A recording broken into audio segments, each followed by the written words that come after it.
girls with their nails done now.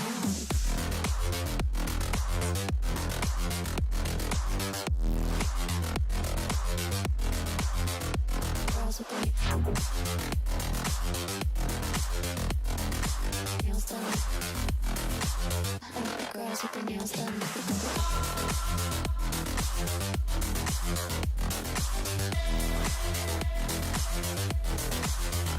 Girls with their nails done.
I think the girls with their nails done now.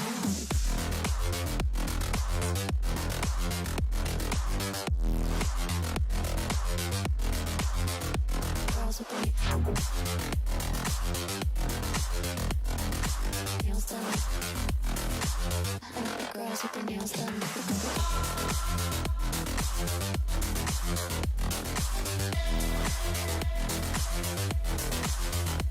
Girls with their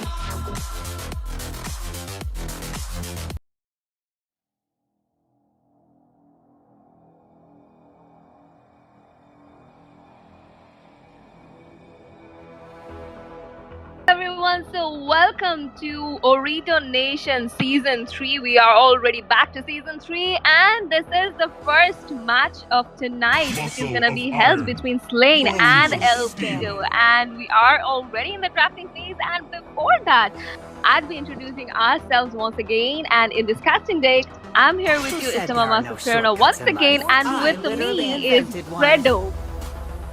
Thank you for that warm introduction, Prerna. And look at that, the bans are already taking place. It seems like both the teams are, looking to take the aggressive approach, and that is why they will be looking to ban out those assassins.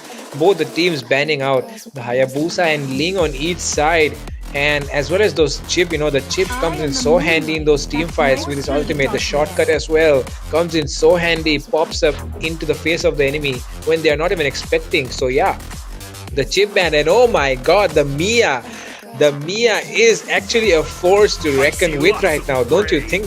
That's right, because the Mia is so good after that recent update, where they allow the marksman to move a lot faster after each basic attack. So because of that, the stacks of her passive build up so fast and the damage. Ooh.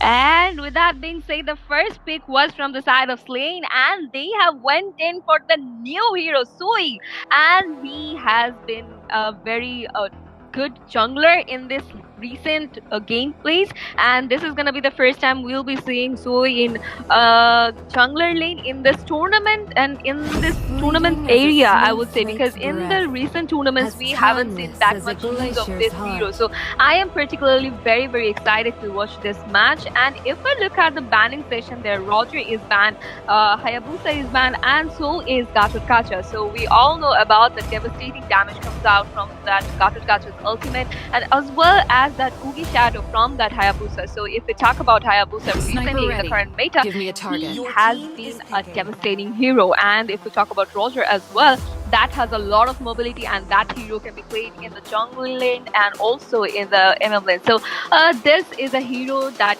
actually might give you nightmares. And as you were saying about Mia, that recently because of the update, I think the all girls the with the nails marksmen have done. that capability of moving faster, and we all know that in the late game Mia is something you wouldn't want to face.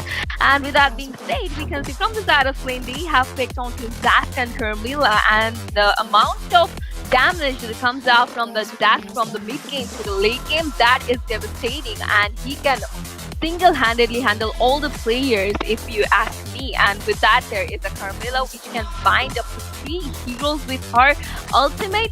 And on the opponent, we are seeing Aurora and Leslie getting picked. And if we talk about Leslie's damage in the late game, that is absolutely devastating. And any hero she would lock onto, that will not stand against her, that will not be able to sustain if you ask me. And with that, there is Aurora, a bit of crowd control, also the damage that comes with her, and also the passive she has that makes her completely unstoppable, Fredo. Yeah, the Aurora does provide a lot of crowd control for the side.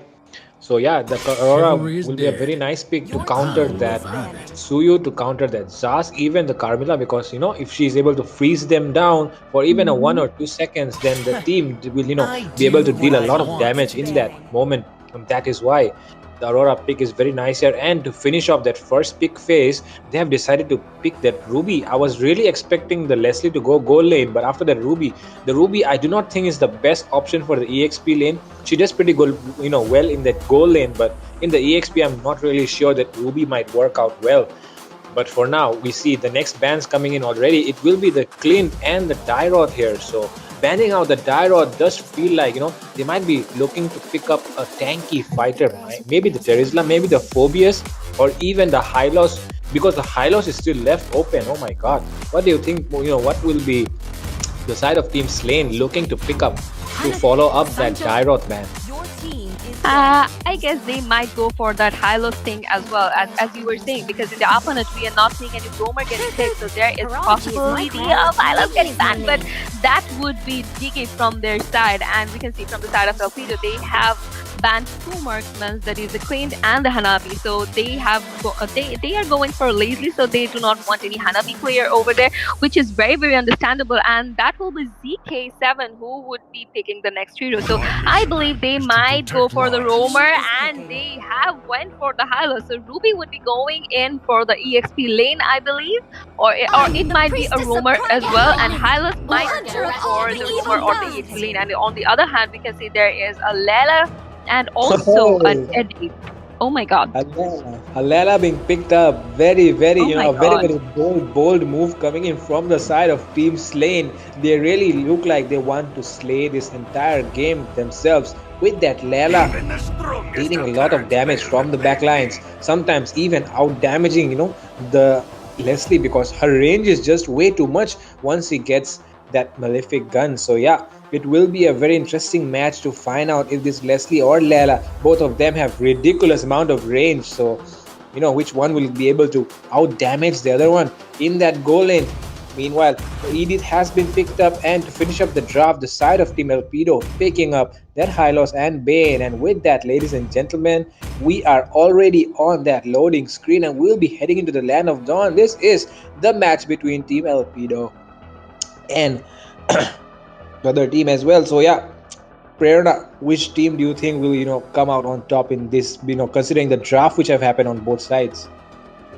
If we talk about the drafting phase, I believe that Ilpedo has a better drafting phase because in the late game there is a Leslie in their team, so that could be a problem for Slane. And also they have Ruby. As you were saying, that Ruby might not be a very good pick, but since there is a Hylas in their team, so I believe that Ruby can do a lot of damage to the opponents. And since there is Edith and there is a lot of spell vamp in Ruby, so I believe they have that upper hand at this point. But since this is a MOBA game, we cannot predict anything. And since this is Land of Dawn, anything can happen. And already we are in the land of dawn, where we can see that the junglers are busy securing their creeps, and there is nothing crazy going on. And in the bottom lane, there is Carmela following up with that Lela. So if I talk about Lela's damage in the late game, she can lock on to many players with that ultimate of hers. So that might be a problem for Elpido, but let's see what happens over here. And already we can see there is a competition going around that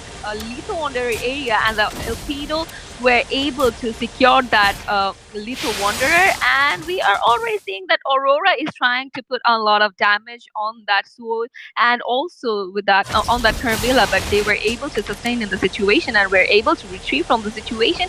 And in the top lane, there is a 1v1 going on between that Edith and that Ruby. I believe Ruby needs few of the items to build up, and then I guess she might go in for the Edith. But since Edith is a marksman, I believe that there might be a problem. And the first blood goes to Slane. That is, Soul was able to secure the first blood. And look at the damage. Look at the damage coming out from the Soul.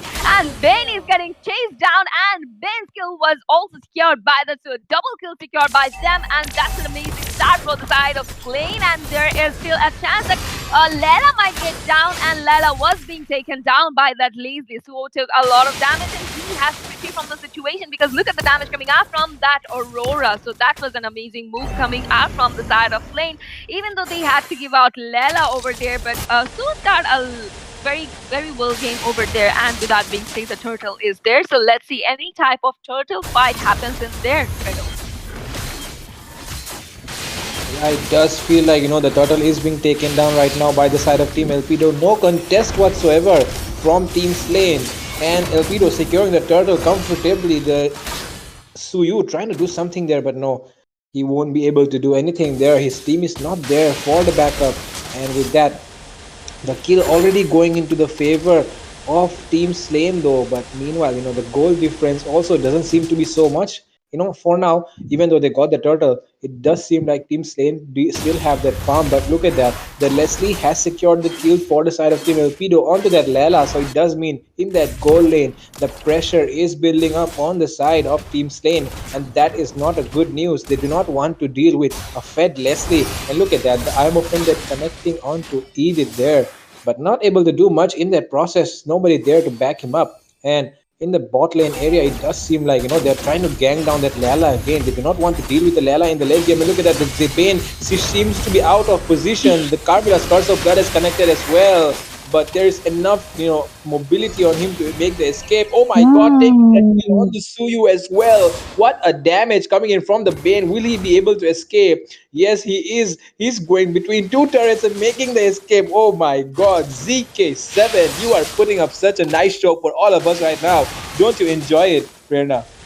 Exactly, I love this player at this point, because the way he rotated, that was absolutely amazing, and that was an absolute amazing gameplay coming out from DK7, as we expect him to play. And in the previous season as well, I saw this jungler doing amazing job in all the game he had been playing. And if I talk about Ben, basically, Ben is a very fast jungler, and he can also come up in the team fights very well. And with the ultimate of his, he is a very good hero, I would say. And there is a fight going on in the blue buff area of the lane, and Hylos is ultimate, where Suyu was taken down, and Hylos is taken down by Edith. Carmilla is being taken down as well. So there was a fight where Slane had to lose two of their major players, that is the Edith as well as that Suyu. And on the other hand, if you talk about LP, they had to lose two of the players as well. But in the process, they are dealing a lot of damage, and we can see how much damage has Aurora taken, but she is still there to she's still there to sustain the situation. Whereas the turtle has spawned once again, where we can see the pen is already commenting on the turtle, but there was a possibility of the turtle steal from that Zack and Studio, but they were a bit too late, and the second turtle goes to Elpido as well, Fredo. So what do you think?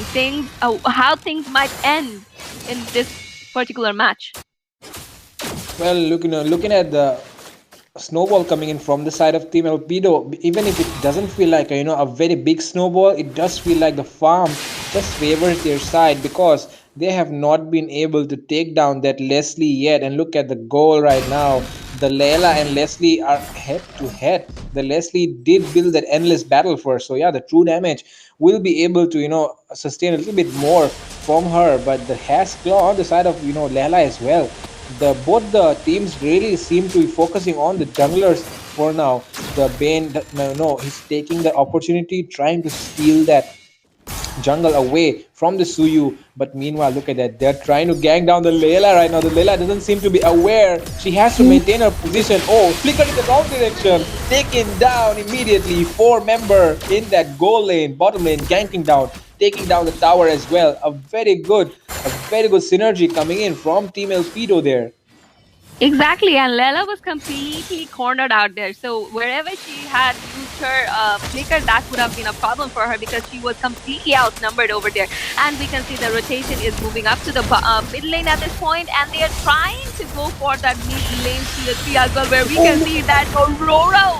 What an amazing game coming out from this Aurora, and with the help of that, I guess two players were taken down. Yes, Zach and Carmilla is being taken down. Leslie is locking on to that player, but there comes the Suyu, and Layla was able to secure that kill. Layla was able to save Suyu from there, but for not so long, and Suyu was taken down once again, and the third turtle has spawned there. So, as we were talking about the synergy, El Pido is showing us amazing synergy and amazing rotation coming out from them, Fredo. Yeah, they do. It does seem like they are the ones on the upper hand in this game already. I mean, look at that farm difference is already racking up to a 6K farm lead. And look at that solo kill taken up by that Ruby in the top lane as well on that Edith. It doesn't seem like the cards are playing right now for Team Slane. Team Slane just seem to be going down everywhere on the map. It's not looking good for them. They really need to sit down. If they really want to win this match, they have to sit down. They have to farm up. They need to rely on this Lala and the Edith for now. Curse of Blood does need to connect. Well, look at that. The Curse of Blood does connect onto three members, but not enough damage coming in from their side. They will not be able to take anyone down. And like I was saying, Perna, the side of Team Slane, they really need to sit down and need to farm up. The Lela can, deal a lot of damage in the late game, even the Zask as well. And they have that Carmilla to make that, outplay in those team fights. But meanwhile, look at that. The initiation coming in from the Edith. It's not a good one though. The Ring of Punishment is there to punish them down. The Edith is stranded there in that top lane turret. The Frozen has been used as well. And he gets connecting, but will they commit for the Edith? She's surrounded by four members. Will they commit onto her? The minions wave is approaching as well. She might not be able to make it out alive. Yep, she will be going down. And Exactly. I was saying, yeah, they really need to sit down because they have that Edith, they have that Layla, they have that Zaz, even the Carmilla as well. Just one curse of blood, a very good curse of blood, and the enemy team can be wiped out immediately. So yeah, they really need to sit down and wait for that Carmilla to make that proper setup. Yeah, exactly. But I don't think they would be able to get that opening because you can already see that the players from the side of Elpido are going very aggressive, and in the mid lane they are pushing. And we can see Benny is using his ultimate once again and causing trouble to the players as well as tower, where Ella was able to take down the Ruby, and Ben was taken down by Stereo. And there is an absolute amazing gameplay coming out from the Lela. Double kill secured by her, and Stu was taken down. But I believe that one more kill may be secured from here if Edith goes aggressive. But Edith did not overcommit, and she was standing there with her patience, and Leslie was able to retrieve from the Did I situation not as tell well you? as that Aurora. Did I not tell you? Did I not tell you? Did I not mention you that Carmilla's Curse of Blood can change the entire game? They just wiped out three members there. Didn't you see that? Like I said, they can make it happen. I believe in Team Slane. I do believe in comebacks. And right now, Team Slane is just showing that it is possible for them to make the comeback. That Curse of Blood is their key to success. Exactly, and the Lord has spawned. So let's see if any type of fight breaks out around that area, because we can see the players from the side of Slane as well as Elpido are lurking around that area, where from the side of Elpido they are trying to zone out the Lord, I believe, and they are already committing on that Lord, whereas from the side of Slane they are retreating back. And I guess they are just rotating towards that Lord area, but there might not be any completion coming out from that because we cannot see Suyu from anywhere around that Lord. And the first Lord of this match goes to Elpido, and with the help of this Lord, I believe they might go in for the tier 2 turret of that mid lane. And whereas we can already see that Carmilla is being outnumbered there, and Carmilla was taken down over there. So there was no one to follow up Carmilla over there, which actually proves that the synergy of Elpido is far way better than Slane, if I say that deeply. And we can already see that there is a fight going on. Use of that was an amazing ultimate coming out from that player. I believe that. And even though that was an amazing ultimate coming out from him, but that won't be able to hold on too much, because with the help of this Lord, they would be going in for the inhibitor, I believe. Because look at that damage coming out, and Aurora was taken down. Suyu is going crazy. Double kill and triple kill secured by the Suyu. So that was an amazing defense coming out from the Slane team. Yeah, Team Slane making that comeback with the help of that Curse of Blood, connecting onto 3 members, taking 3 members down. There is the Suyu to secure that kill right now. They're trying to force out that mid lane tower, but the Hylos and Ruby are there to zone them out, and the tower still stands at 1 HP. They really need to take it down. The mid lane tower, the most important one out of all the towers that are there on the map. It opens up the enemy jungle. It provides that vision. It provides that map control. And right now, Team Slane really needs that, and that's why they need to force out the towers left and right. Right now, they seem to be looking to force out the top lane tower. Will they be able to take it down? 4 members committing onto that. Curse of Blood has been used onto that Ruby. Single target though, and the damage coming in is just way too much. But Ruby still not going down, still sustaining, but will be going down finally. The Suyu able to secure the kill, making that escape though, but the enemy is still there, trying to poke them out. The Zaz Oh my god. She will be taken down, and the Leslie is still on the chase. But the Layla, meanwhile, trying to clear that mid lane and defend that mid lane turret for now. But the Lord is coming up, under a minute, and it doesn't seem like Team Slane is in a position to, try to contest it. Exactly. And if we look at the top lane at this point, there is a pressure coming out from the side of Elpido, and they were able to take down the tier 2 of the top lane as well. And they are actually going in for the turrets as well as the kill, where we can see a rotation is coming towards that mid lane, and they will be clearing out that mid lane minion pressure, because they would want to focus in the bottom lane, I believe, because we can see the bottom lane tier 2 has dealt with a lot of damage already, and they would be going in for that. There might be a fight breaking out, and the fight has broken down where there is a chance of Vayne getting down, and Ben will be taken down. Carmilla is being taken down as well, and Hylos, with the help of his ultimate, he was able to sustain in the situation, and he was able to retreat. And meanwhile, Suyu was being taken down. Another turret was being taken down by Ruby single-handedly, and that is the inhibitor of that mid lane. So that's an amazing gameplay coming out from that Ruby, and with the help of this minion pressure, they would be able to divert the players of Slane for a moment, and they would be going in for the Lord. So the Lord will be taken from the side of Elpido, I believe, without any contest, because look at players of Slane. They are lagging behind. Even though Edith is there, I don't think that Edith might be getting followed up. And with that fast, Ruby was being taken down, and the Lord is being taken down by Edith. That's an amazing Lord too, I believe. And the match is turning to the side of Slane in this particular period, I would say, because with the help of this Lord, they would be able to focus on the turrets of Elpido. So the tables are turning. What do you say?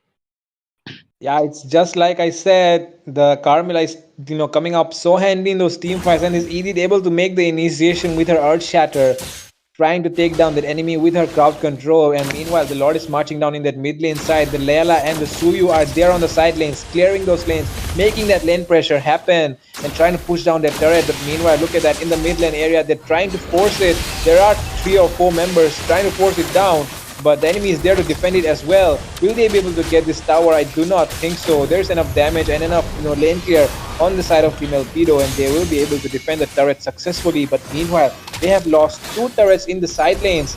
And will they be able to get this mid lane as well? Yep, all the tier 2 taken down by the side of Team Slane. Team Slane looking to make a comeback already. The lanes are also, pushing right up in that bot lane. The minions are there. 4 members.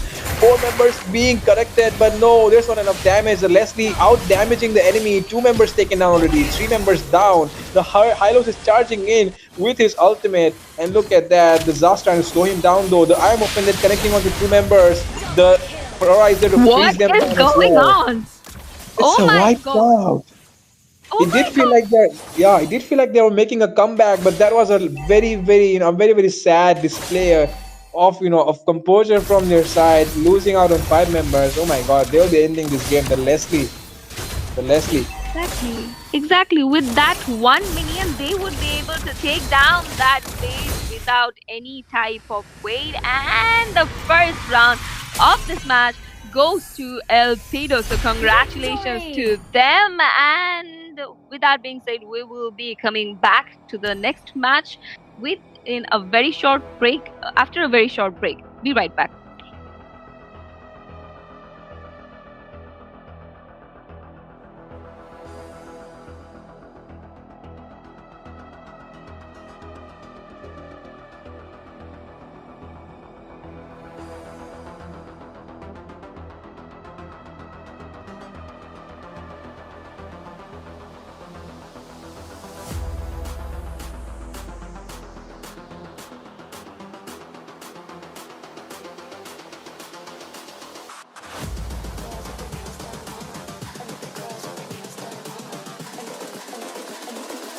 I think the girls with their nails done now.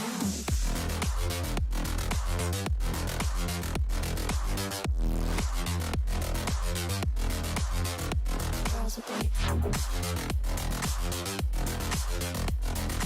nails done. I think the girls with their nails done.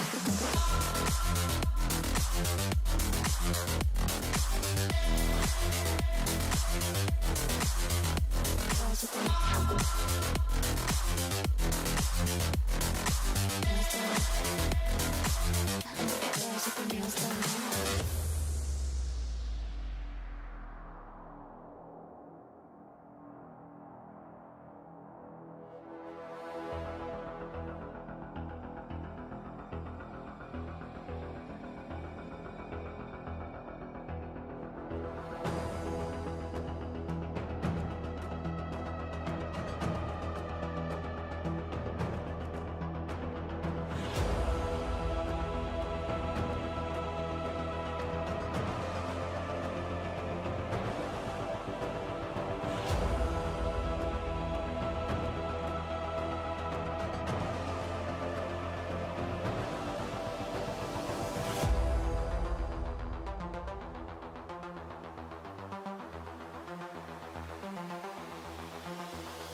I think the girls with their nails done.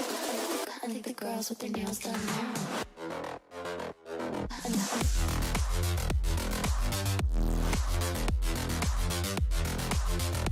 Girls with their nails done. I think the girls with their nails done.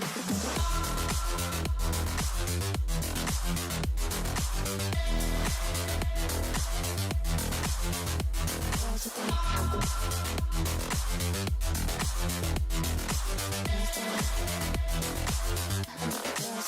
done.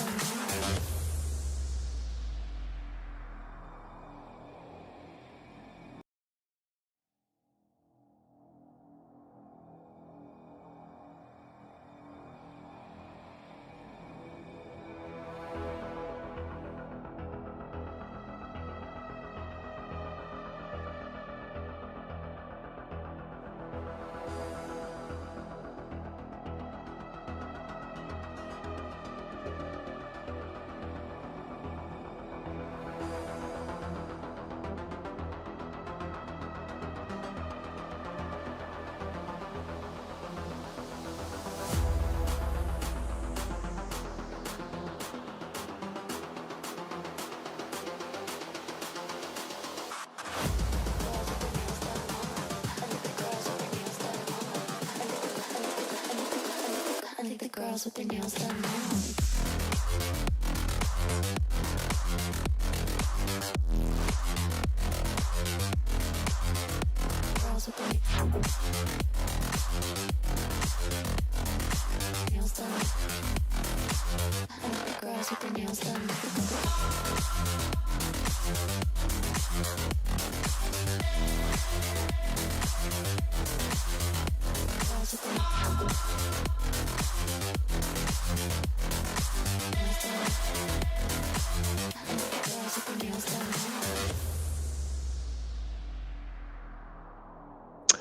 Welcome back, everyone. We are back in the second game already. It's still Elpido versus Slane. Elpido winning that last match comfortably, even though it seemed like Slane were making a comeback. But no, in the last moment, they fumbled and yep, they lost it out, all wiped out. And the Leslie, the high loss, pushing down that mid lane so easily with that Ruby as well.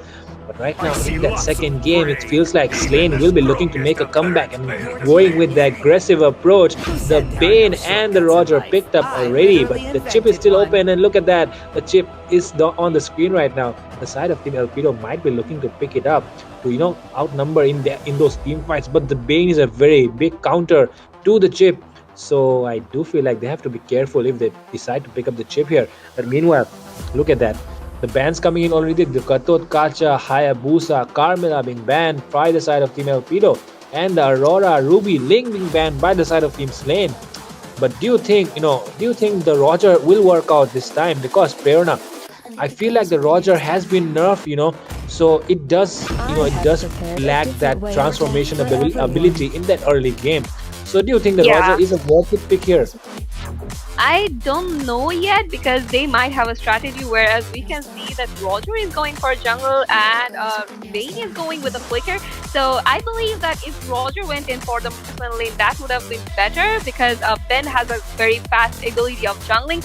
And with that being said, there is a Franco in the team. So anything can happen, and I am not yet ready to predict anything because in the last game as well, we saw Slane is coming back to the game, and then they went out. I don't know why, but they are hovering on to Terizla at this point. So I believe Terizla would be going in for the EXP lane. And if you look at the other side, that is the Elpido side, there is a Vixana, there is a Chip, there is a Hanabi. So in the team fights, I guess that there might be a problem for Elpido because the Tigreal is being picked from the side of Slane. And we all know about the implosion and the amount of crowd control that implosion has. That's amazing. So what do you think about the picks till now? Well, the first phase is completed, and it does seem like the side of Slane does have enough damage and crowd control, but the immune coming in from that Hanabi, even that you know deadly grasp coming in from that Vexana, the crowd control is amazing on either side. But the damage on my in my opinion, I feel like the damage is a bit more on the side of Team Slane. So yeah, the composition does seem to be favoring for team fight in the favor of both sides for now. The team fight composition is very good, but the Roger, he might not be able to do so much in the early game. So I feel like Team Elpido, if they really want to win this, they have to prioritize a jungler like the Nolan, even the Xborg as well can be prioritized here, who gets that who gets that early game going very easily for their side. So yeah, those picks might be coming in very handy for Team Elpido. But it seems like the Zask did cause a problem for them in the last game, so they are looking to ban out the Zask in the second phase. And like I was saying, they really need to pounce in the early game damage because the enemy side has that Bane, has that Roger, not that great in the early game. And if you can get that lead early, it's very easy, on that road. So yeah, they might be, they should be looking to do that here, I guess. Yeah, with the help of Vixana and with her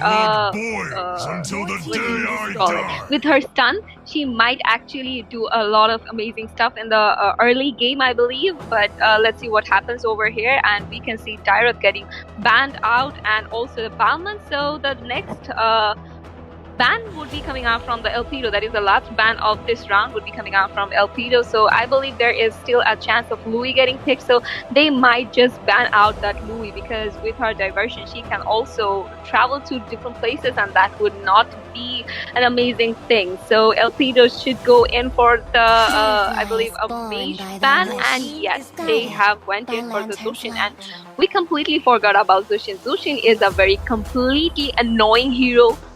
With her ultimate as well as her butterfly thing, she actually causes a lot of trouble to the players. So yeah, that's an amazing ban, I would say. But let's see which hero actually the Slane goes in for, because they still have many options left for them. So let's see which hero they actually go in for. But what do you think? Which hero should be taken from the side of Slane? And before even I completed my sentence, they actually locked onto Leslie once again. So this time Leslie would be playing from the Leslie would be played from the side of Slane. So I am hoping that in the late game it would be Slane. What do you think?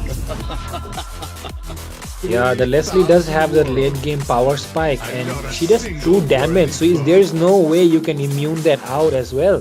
So yeah, it does seem like Leslie will come in handy in the late game for the side of Team Slane, but they really need that early game. No, that early game damage. Right now, it doesn't seem like they have any of that. The Bane doesn't do much, the Roger doesn't do much, and on top of that, they picked up that Leslie. So yeah, it doesn't seem like they have anything for the early game. But the mage is still missing in their composition. So we'll be eager to see what they pick up next. But meanwhile, on the side of Team Elpido, they have locked down on that Martes, on that Phobius. The early game seems strong because of that Phobius, because of that Martes in the turtle fight. Oh my god, the turtle fight is going to be insane coming in from the side of Team Elpido. They won't be backing down while taking those objectives. The Martes is there to, burst them down with his ultimate. Even the Phobius will be jumping in here and there with his infernal rage. So yeah, it will be a very nice thing to check out if the side of Team Elpido will be coming out on top. But in the late game, they really do not want to push it any further because the Bane is there, the Roger is there, even the Leslie is there. So yeah, it will not be a wise thing to take it to the late game because Team Slane will just slay you down in that late game. But right now, they're looking to pick up that mage. Will it be the Xavier or will it be the Faramis right now, which is hovering on the screen? Really not sure. We are going in for the Faramis. Oh my god. Even though it seems like a good composition, in my opinion, Prerna, I mean, Team Slane really lacks that early game which they need. I do not think it's Exactly. going well. The draft. Exactly, because all the heroes they have picked onto, they are late game oriented heroes, and on the other side, from the side of Elpido, all the heroes have that early game potential. So, if I don't think Elpido would be giving out any chances to Slane to go to that late game phase, because all the heroes they have, the Murtis, the Hanabi, the Vixana, they would be going in for the early game fights, and they would be going very aggressive from the very early, if you ask me, because we have seen the aggression coming out from the side of Elpido from in the past match as well. So yeah, that's gonna be devastating for Slane to sustain in the early game. So let's see which strategy they actually go on to. But if anyhow the game goes to the late game period, that would be a problem for Elpido, because all the heroes they have picked on the side of Slane are very much potential in the late games. There is a Leslie, there is a Paramis, there is a Ben and Roger as well. So things might not look good in the late game, but as I was saying, that Elpido might go in aggressive way in the from the very early period. So that is kind of imbalanced if you ask me. And we are already in the land of dawn. Nothing is looking crazy. The junglers are focused on their creep area, and we can see Vixana with her second skill already, and because of the passive she has, she can melt down the minions very easily, and we can already see that she has already cleared out the mid lane minion pressure. So yeah, things gonna be problematic for that Faramis to hold against that Vixana. So let's see how they actually end up in this round, and we can already see there might be a competition around that Little Wonder. So let's see which team actually are able to secure that. Yeah, but the Little Wanderer has been taken down by the Roger, but he used his retribution though, and I do feel like Team Elpido can make that invade right now because they do not have the they do have that early game potential in them to take out that Roger right now because he doesn't even have the retribution. But meanwhile, look at that Roger already onto the level 4. He went into the wrong area. Will he survive it? He doesn't make it out. Marty's first blood already. Oh my god, he's going for next one as well. Second one, yes, he will be able to take that double kill. Right now, marching onto that goal lane area, I guess. The Leslie is still there inside the turret. Oh my god, the early game composition already favoring the Roger. I mean, what was the need to go there, man?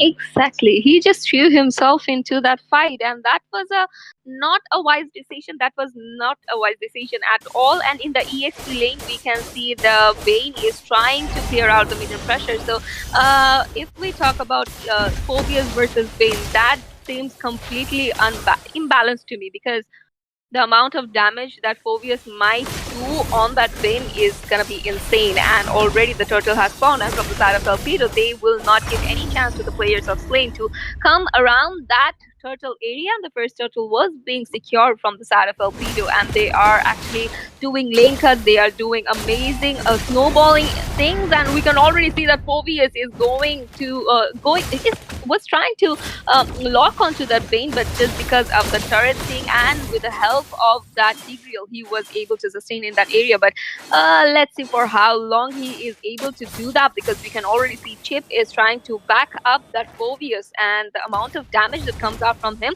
is insane. So yeah, till now, things are still looking on the side of Elpido. So let's see what happens in the mid-game thing, because the second turtle will be spawning in 20 seconds. So I believe that another fight might break down in the turtle area, because if Elpido wins this round as well, they would be winning the whole match. So I don't think Lane would be giving up so early, and they would be trying to sustain. So let's see.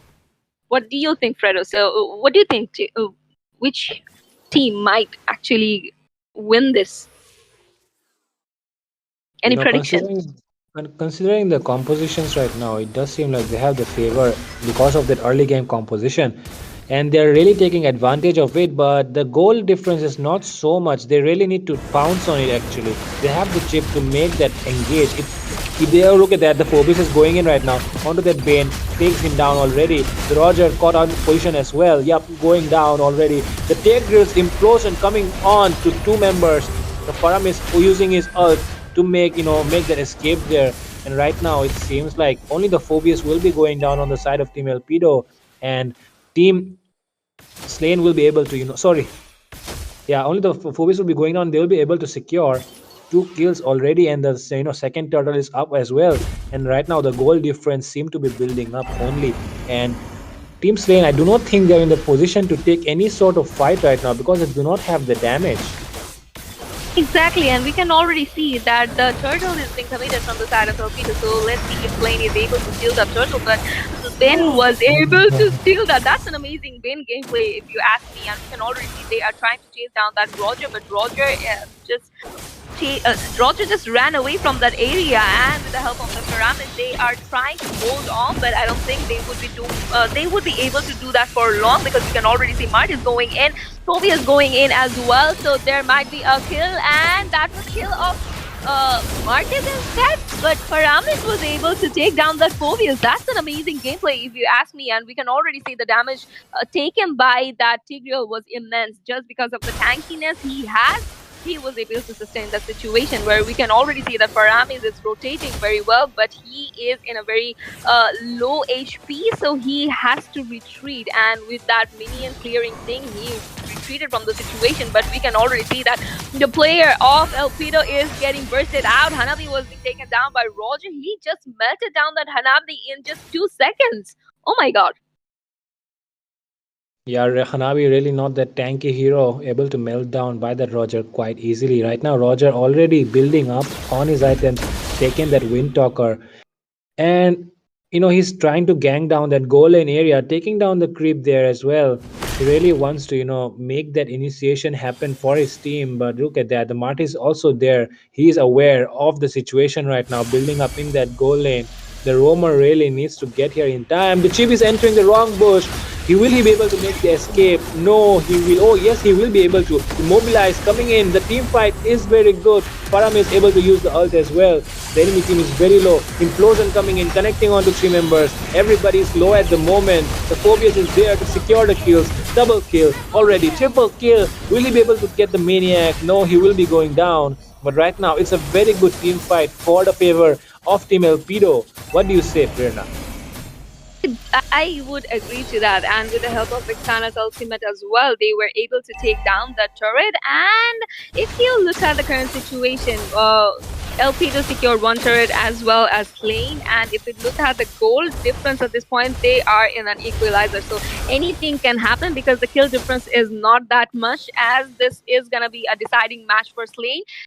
So yeah, as I was saying, that they wouldn't be giving up so easily, and we can already see that they are trying to commit on the third turtle of this match, and the players from Elpido are there to compete for the turtle. Ben is using his ultimate, but Mertis was able to secure the turtle. Ben was being taken down by Chip, and we can already see that the player of Slane is getting cornered, and he is getting outnumbered over there, and Tigreal was being taken down by Mertis. Phobius is using his ultimate, and yeah, Phobius is using his second skill, and many things are going on. Phobius has been taken down, and yeah, things did not look good for Elpido in that situation. But with the kill of Roger over there, Vixana was able to take the situation to their side, and Paramis is still trying to hold on to the turret, but I don't think he would be able to sustain in the situation for long, because there is a chip, there is Vixana, and to back him up, the Bane is here. So the amount of damage that comes out from that Bane is insane, if you ask me. So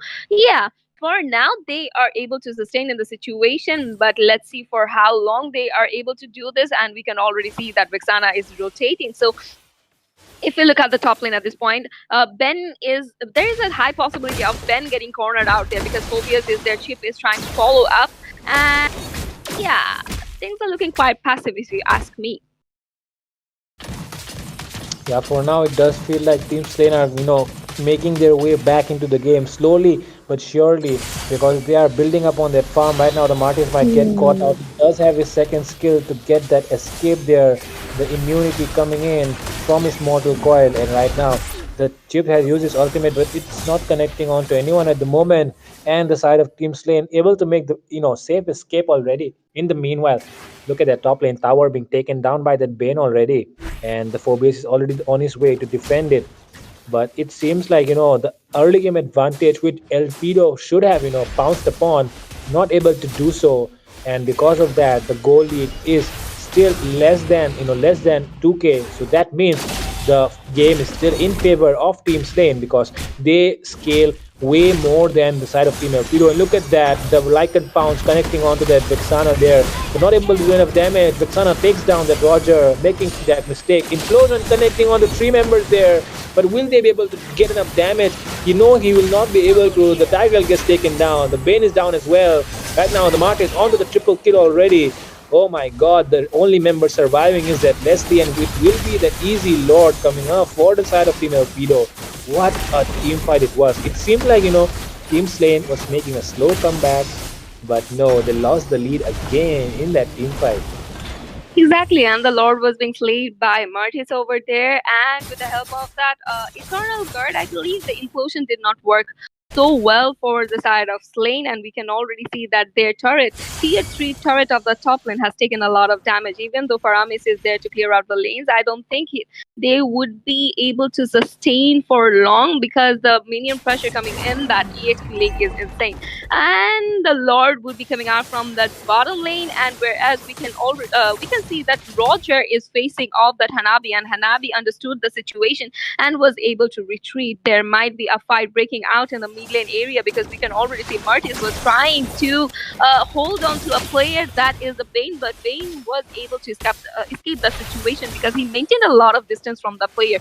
And yeah, Phobius, with that being said, secured a turret in the top lane, so that makes 3 turrets in their favor. And we can already see that Ben is trying to defend the turret, but I don't think he would be able to do much over there. Even though they were able to defend the turret, the Lord has dealt a lot of damage on the turret, and Lazy was being taken down in the top lane by that Phobius. The fight is still going on. Now the minion pressure is there. Ben used his ultimate, but he wasn't able to escape. Martis was able to take him down, and the pressure was on the turret, and the turret was being taken down, and Hanabi is there. So if we talk about Hanabi, she has a lot of potential taking down turrets, and already we can see they are chasing down that Roger. Roger is being taken down, and once again Eternal Guard is being used on the Tigreal. Tigreal was being taken down by that player as well. So as we were talking about the combination of Team Slane, they were doing amazing job, but they are fumbling once again, and Paramesh is there to hold on to that inhibitor, but I don't think that will be for long. And Vixana was being taken down. She had a very, very low HP, and Lacey, taking that opportunity, did not wait much, and she took the kill of Vixana. So that's exactly what happens when you overstay in any place. So that was completely unnecessary from Vixana, if you ask me, Fredo. Yeah, she could have went to a, even a farther place and recall there. They do know that the enemy has a Leslie, so yeah, the snipe can be coming in any time, and they were able to do so. But right now, look at that. The Roger doesn't even know that the chip is there. The chip might open the portal. Will he be doing so?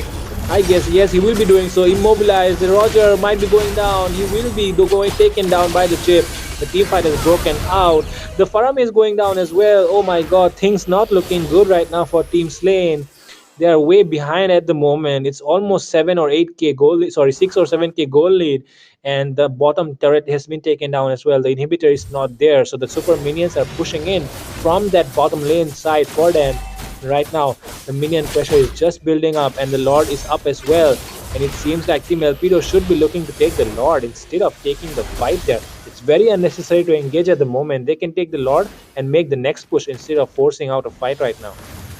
Exactly, and yeah, they might have heard you, and we can already see that Phoveus and Chip is trying to divert the players of Slane, whereas other three players of Elpido are trying to take down that Lord, and the Lord was being claimed by Martis over there. So Second Lord, with the help of Second Lord, I believe they would be going in for the mid lane's inhibitor, or maybe it's gonna be the base directly, and we can already see that the Tigreal was trying to taunt the players of Elpido, which is completely unnecessary if you ask me, because they are already in a corner situation. So if you taunt the players of the opponent while you are in a corner situation, that might cause you a big trouble.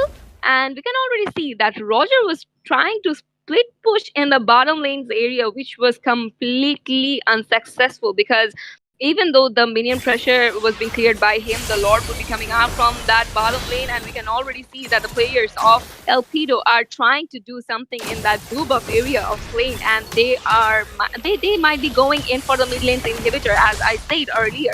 And we can see that the players of Slane are getting diverted by the players of Elpido in the mid lane, whereas the Lord is almost there around that inhibitor area, and he is dealing a lot of damage, but the players from the side of Slane are trying to defend him. On the other side, we can see the Hanabi was able to secure the turret, and Tigreal was being taken down. Another player is being cornered, that is the Paramis. Paramis has been taken down as well. Triple was secured by the Martis, and amazing gameplay coming out from that Vixana. That was an absolute amazing gameplay if you ask me. And we can already see the last player that was holding on, Roger, was being taken down. Along with that, the minions were able to lock onto that base, and they have secured that second victory. So that counts them the winner of this complete match, because they have won back-to-back 2 rounds. So congratulations to Team Elpido for winning this one.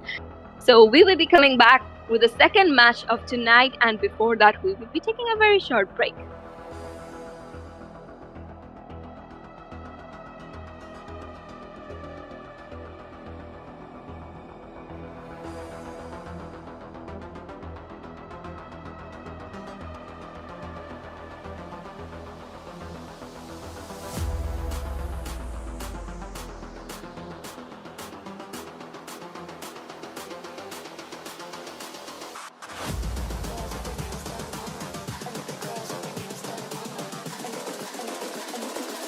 I think the girls with their nails done now.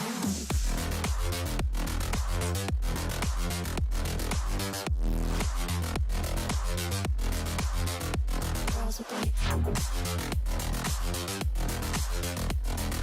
nails done. I think the girls with their nails done.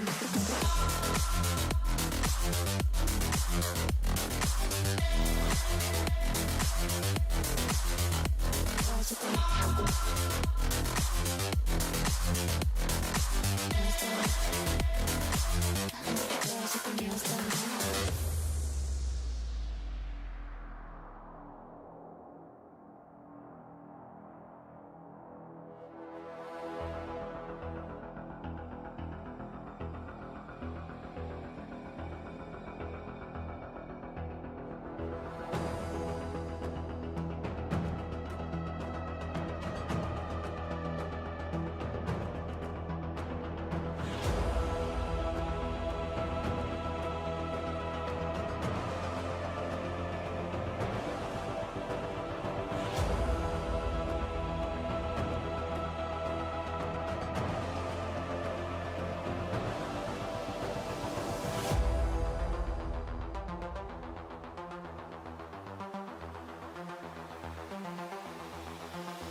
girls with their nails done now.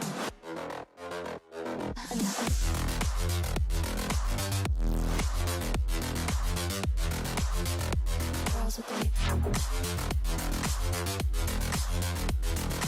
nails done. Girls with their nails done.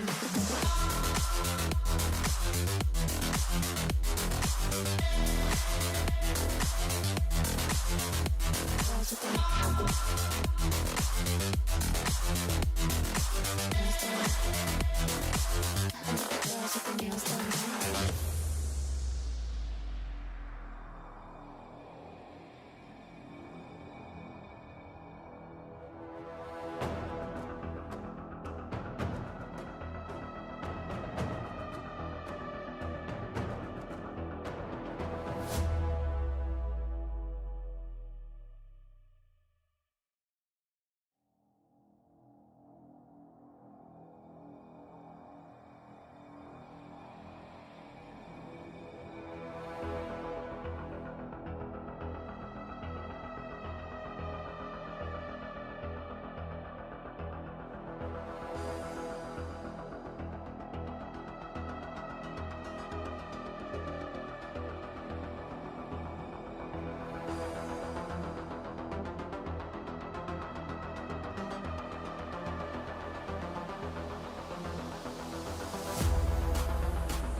I think the girls with their nails done now.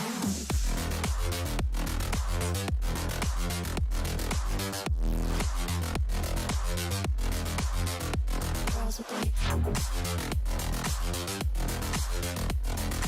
nails done. I think the girls with their nails done.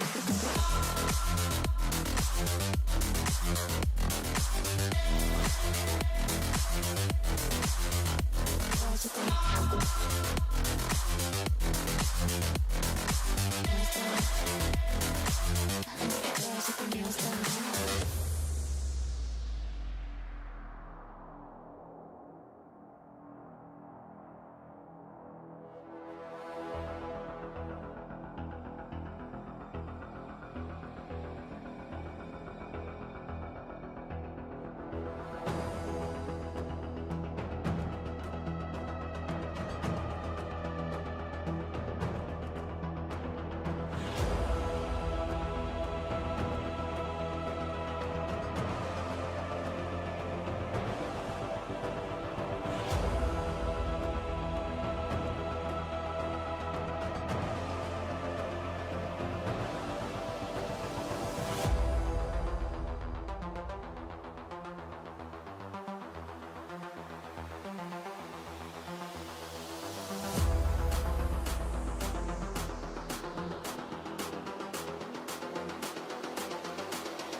I think the girls with their nails done now.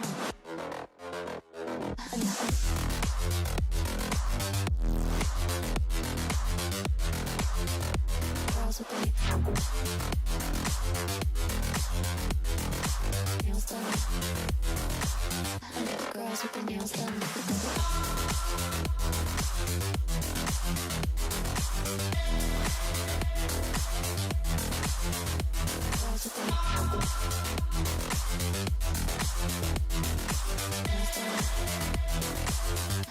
Girls with their nails done.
girls with their nails done now.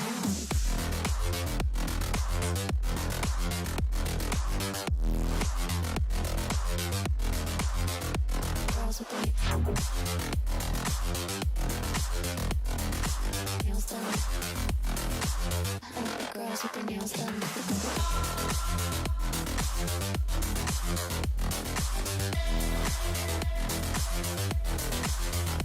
Girls with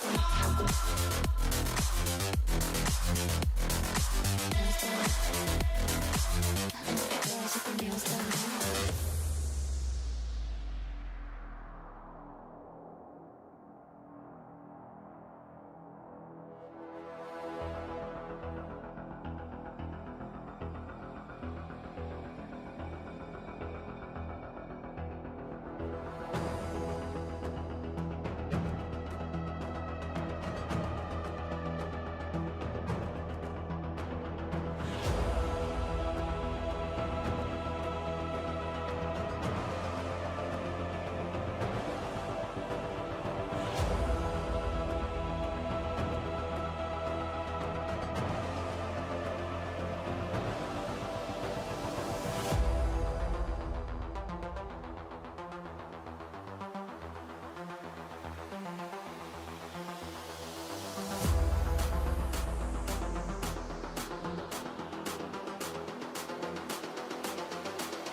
I think the girls with their nails done now.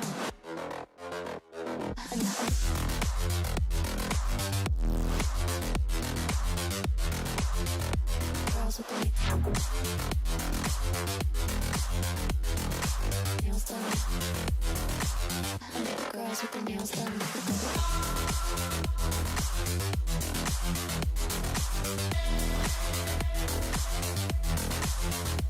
Girls with their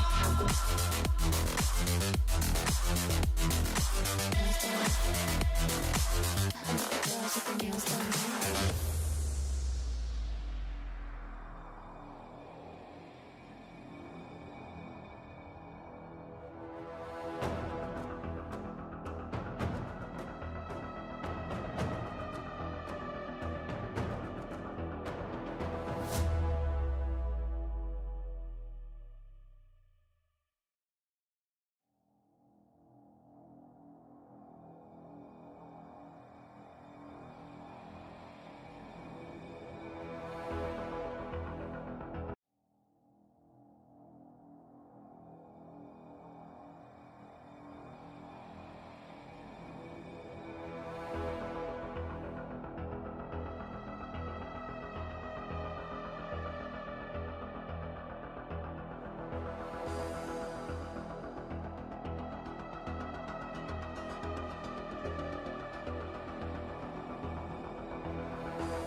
I think the girls with their nails done now.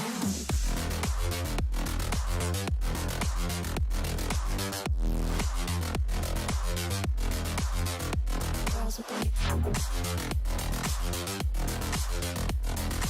nails done. I think the girls with their nails done.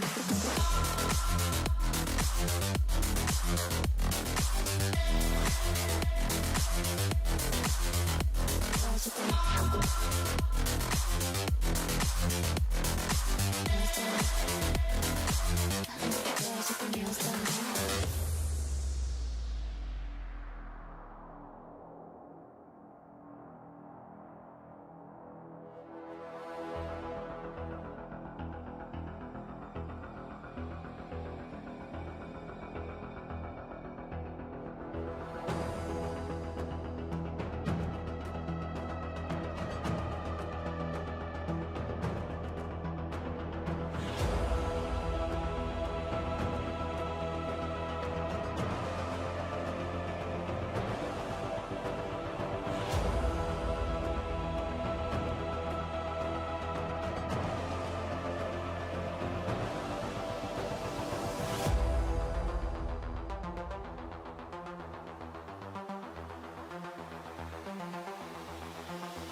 girls with their nails done now.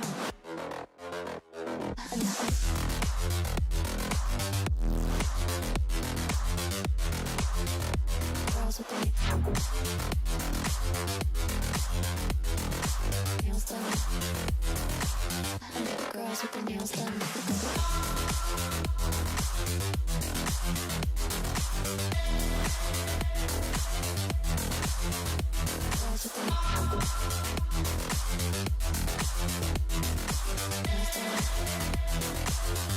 Girls with their nails done.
I think the girls with their nails done now.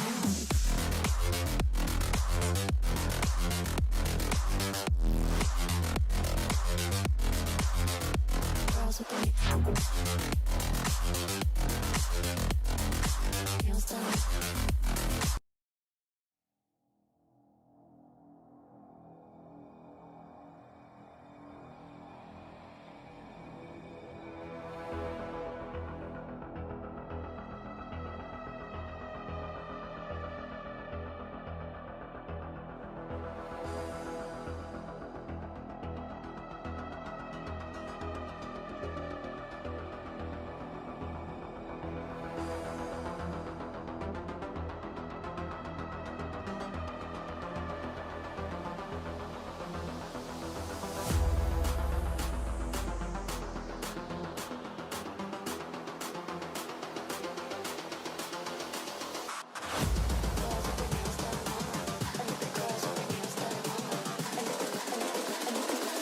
I think the girls with their nails done now.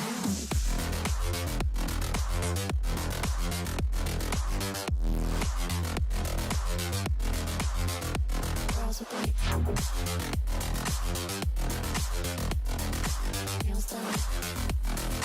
I think the girls with their nails done.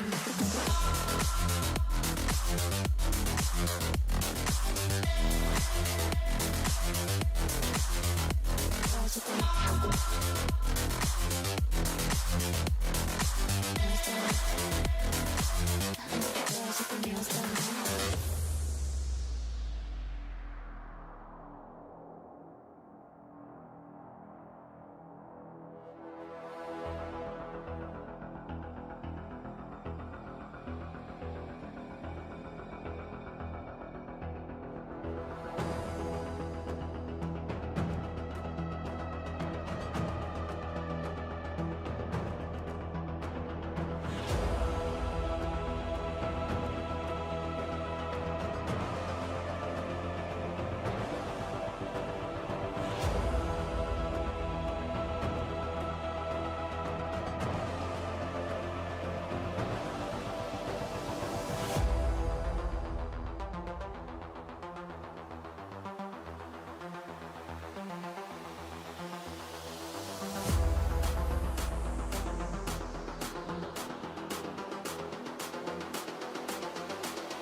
I think the girls with their nails done now.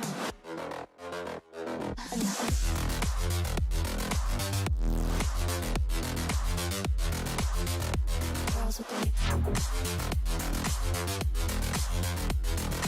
nails done.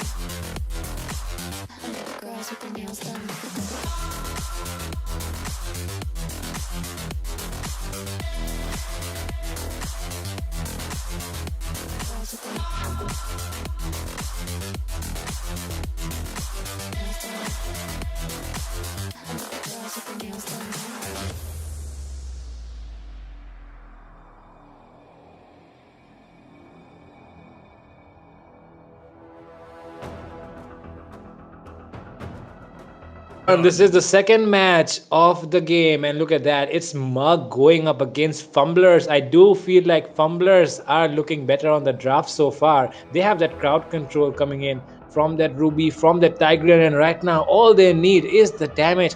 And what do you think, Prerna? Will they be picking up as their last, as their last pick in this first phase of the draft?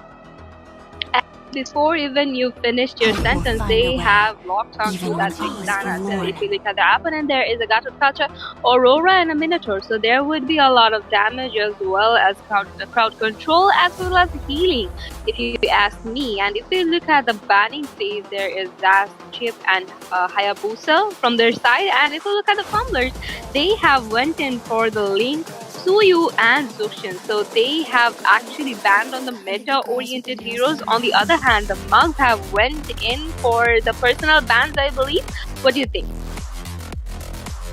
Yeah, I mean, it's very, very serious this time because both the bans coming in, right, they're so good, on point compared to the meta right now. And look at that. Right now, the bans have already been taken place in the first phase, even the picks have happened. And so far, it feels like both the teams are pretty even, don't you think? Because look at that.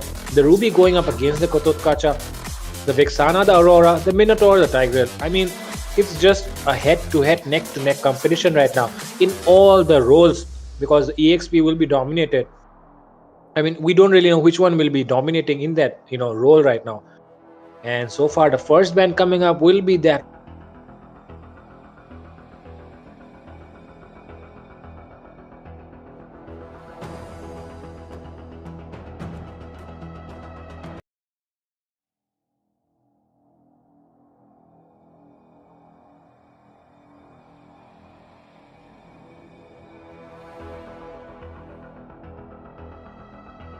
As far as I know, as you said that, yeah, there might be a possibility of Alpha getting picked or banned from either side because, as you say, that the players are looking very tanky on both the sides. So yeah, that should be a good pick for any of the sides. So let's see if they actually go on with that situation. But before that, we will be taking a very short break before we go back to that drafting phase once again. And before even I took a break, we are back already, and we can see that Saber got picked from any of the sides. So yeah, there is a possibility of Alpha getting picked from the side of Fumblers. So let's see which hero for.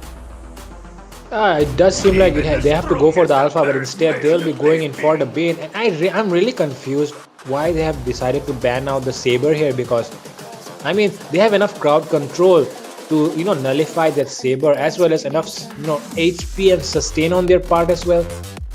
So I do feel like the Saber ban was a waste coming in from the side of Team Fumblers, but the side of Team Mug banning out that Hanabi, banning out that Roger, it was a smart move. I really do feel like that the Roger did not need it to be banned out because it's pretty nerfed at the moment, and in the last game we saw as well how bad it was in that role. Not able to transform and get out of the situation in a proper moment. But right now, look at that, the Popol has been picked up as well as the Julian. The Alpha is still open for grabs. I'm really hoping that Team Fumblers will pick up the Alpha as the last pick because the enemy has a lot of HP and the Alpha can be so useful to take down the Gatotkacha. But without an Alpha, I do not see how they are able to take down this Gatotkacha because Gatotkacha will be having a time of his life in that lane. Exactly, and they might go in for the 3-fighter strategy, but things are not looking that way, and they have went in for that Mia, I believe. I lost count to that, so yeah. What do you? Was it Mia? Yeah, it is Mia actually. Yeah, it was Mia, and I am facing few technical issues over here, so I would love if you carry this one for a bit. Yeah, okay. Now, right now, we see that, the Mia has been picked up by the side of Team Fumblers and they will be completing the draft with that. And it does feel like the side of Team Fumblers have a little upper hand because the Julian just got nerfed in that, recent patch. So that means the Julian will not be able to deal the same amount of damage like it used to before. So that might be an advantage coming in for the side of Team Fumblers, and they will really need to pounce on that. They have the crowd control coming in from that Ruby, from that Tigreal, even the Vixana and they just really need to connect their skills in order to get a successful team fight and get ahead in that game. But with that, we're already into the land of dawn. It's Mug going up against Fumblers, and this is Bane against the Julian in their jungle role as well. It will be an interesting matchup to find out which hero comes out on top. With that, we're already seeing the junglers starting up that red and blue buff, sorry, the blue buff already. And it means that Julian will be rotating towards the goal lane side, and the Bane a possibility of rotating towards the EXP lane, trying to take down the Gatot Kacha early. But Prerna, it's still a very, very big, consideration for me right now, because it doesn't seem like Team Fumblers are, will be able to take down the Gatot Kacha easily.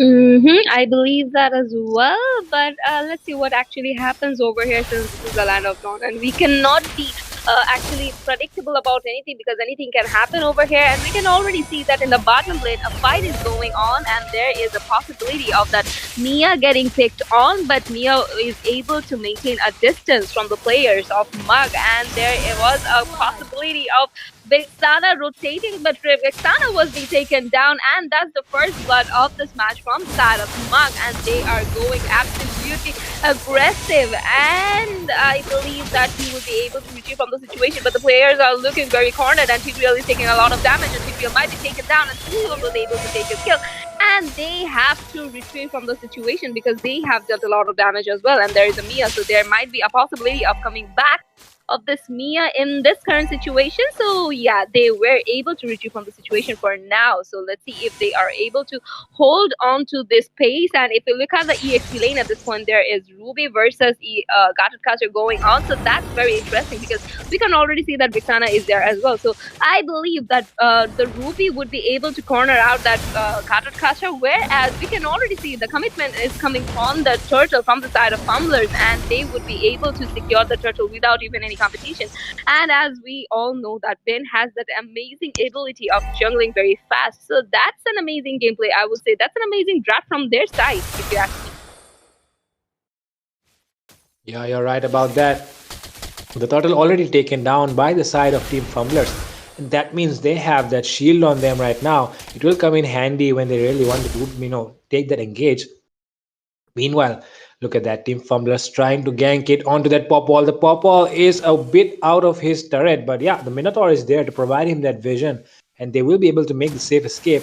All the teams, all the team members right now on level 4, and I do feel like an initiation might come in any time. But look at that, the Eye of Ended connecting onto 2 members. The Ruby able to take down the passive of that Aurora. The Aurora barely escaping there. The Ruby still chasing them down. Might be able to get a kill. Yes, she gets it on that Aurora. The Gatot Kacha is low as well. He has to retreat. And meanwhile, in the bottom lane side, it's a 4v3 going on. And look at the damage coming in. The Minotaur Fury connecting onto 3 members. The Deadly Catch has been used as well. The Eternal Guard is there to do the damage. And look at that. The Tigreal going down in the hands of Julian.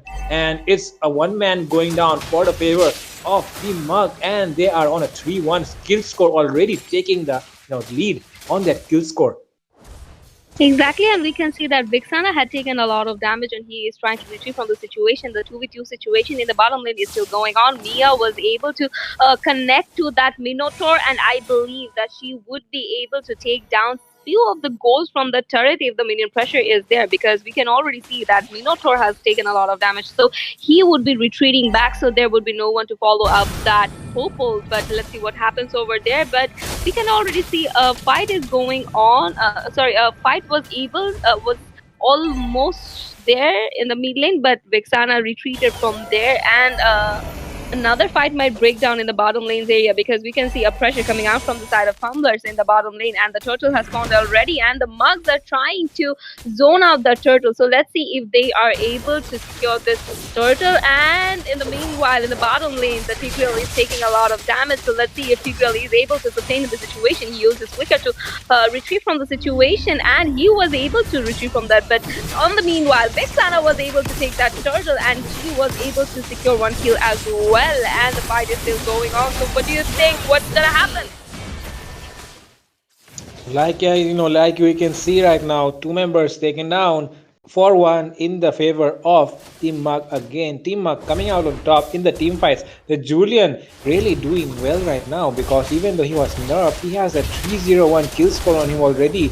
The Warcry emblem coming in handy to get that extra damage in those team fights. But look at the turret HP right now in that mid lane. It seems like the Aurora needs to do better in rotation, clearing that lane out. But meanwhile, the engage coming in onto that Mia. The Mia is pretty low. Inspire has been used as well. Might be able to take down the pop wall. Yes, she gets her down. The Minotaur is out of position. Has to, use that flicker to get out of there. Yeah, uses that. The flicker has been burned up. The minion waves are coming in. They might be able to get this bot lane tower. The mid lane though is getting pushed by that Aurora right now.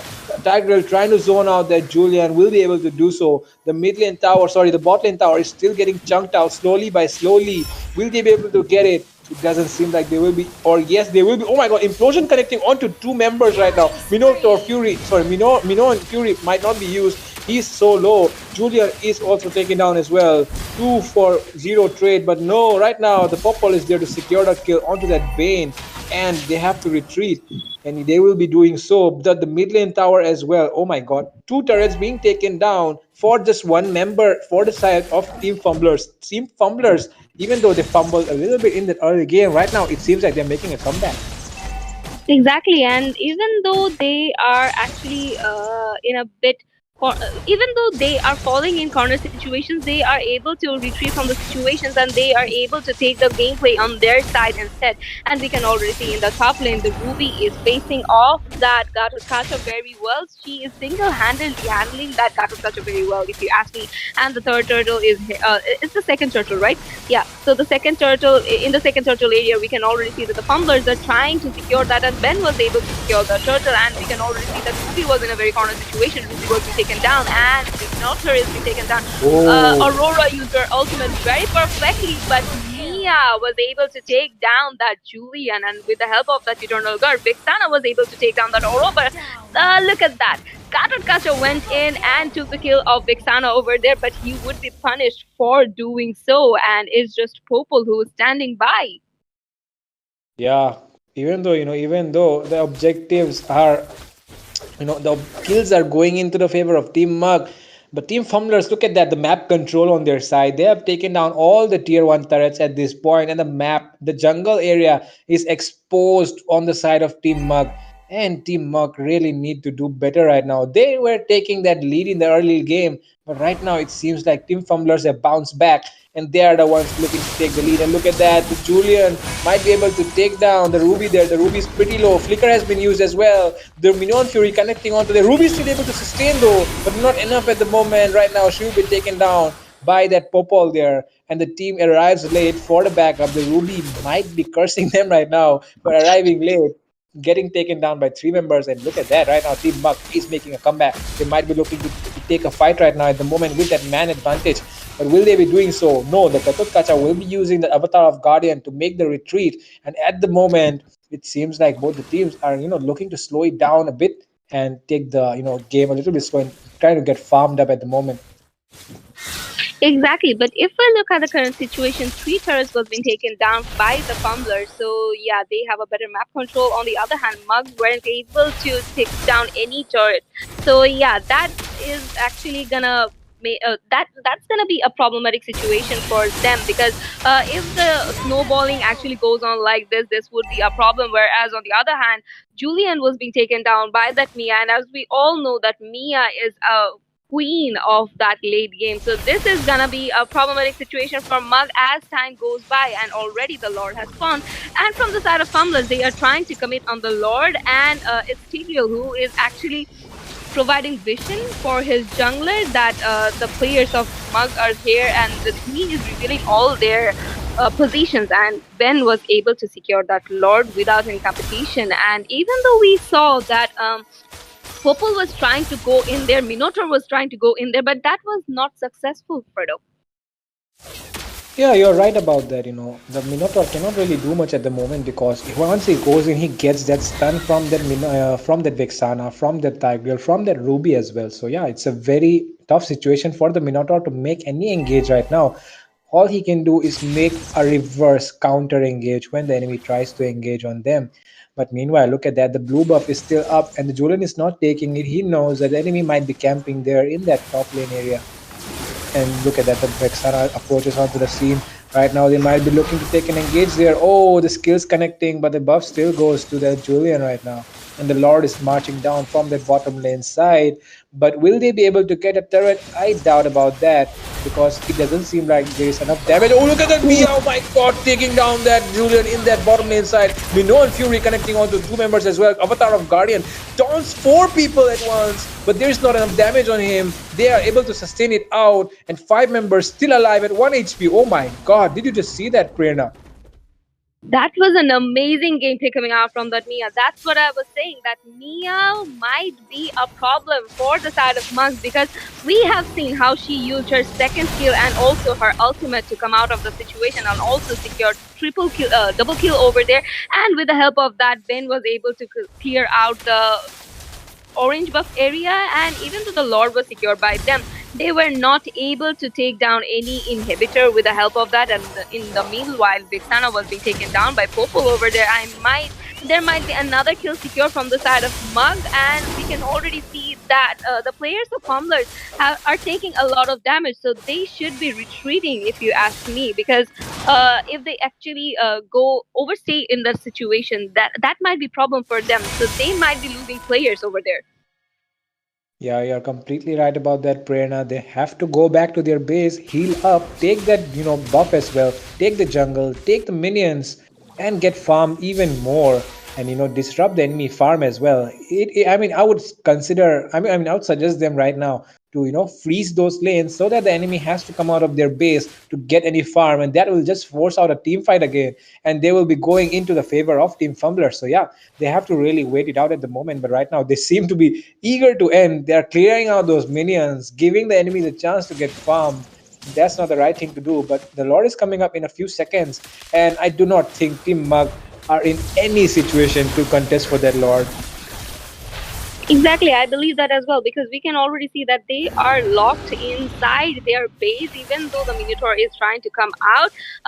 The minion pressure over there is huge, if you ask me, and we can already see that Tigreal, Vixana, and that Mia is actually going around that Lord area, and Ben is there to secure the Lord as well. And whereas we can see Ruby is trying to divert the players of Mug, and she is completely successful in that because the Lord has been taken by the Fumbler. So I believe the Lord will be coming out from the bottom lane, because the inhibitor of the bottom lane has dealt with a lot of damage, and we can already see that the players of Fumblers are going very aggressive. So what do you think? Would they be able to secure any inhibitor with this particular Lord?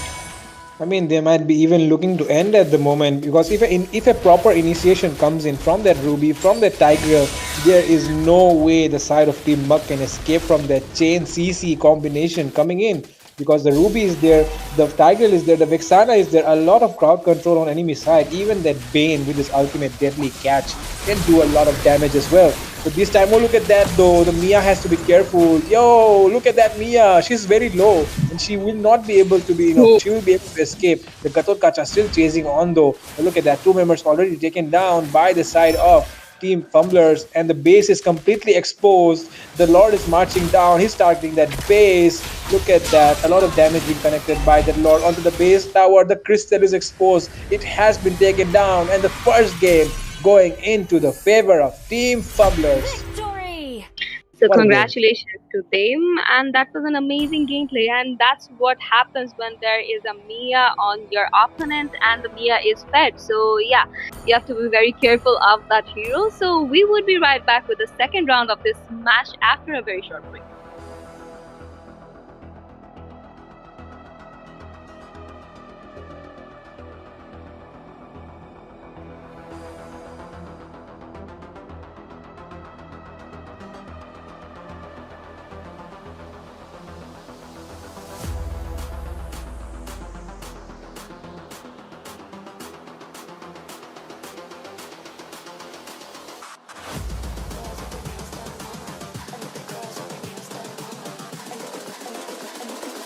I think the girls with their nails done now.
girls with their nails done now.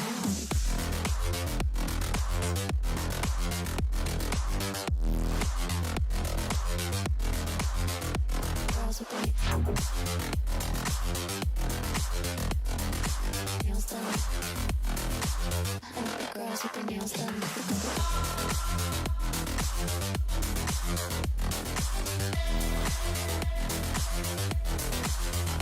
Girls with their nails done.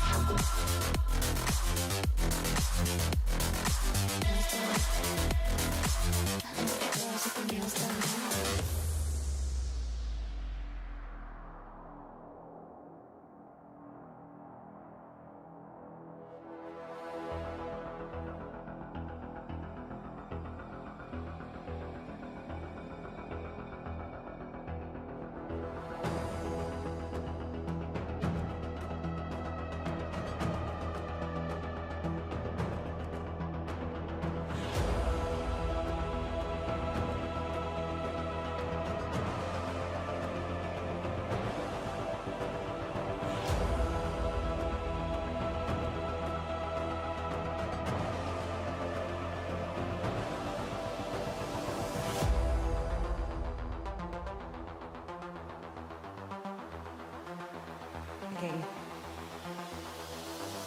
Welcome back, everyone. This is the second game between Team Fumblers and Team Maldives Unified Gamers, and this time I feel like Team Fumblers, they really did well in the last game, and Team Mug will be looking to take, to bounce back. But this time, look at that. The same Banes, the same picks coming in from both the side. Look at that Tiger being picked up by Team Fumblers and the Gatot Gacha being locked in already by Team Mug. So this time, Prerna, what do you think? Because even the Banes, even the bands are so similar, even the picks are so similar. Is this going to be the same old story again?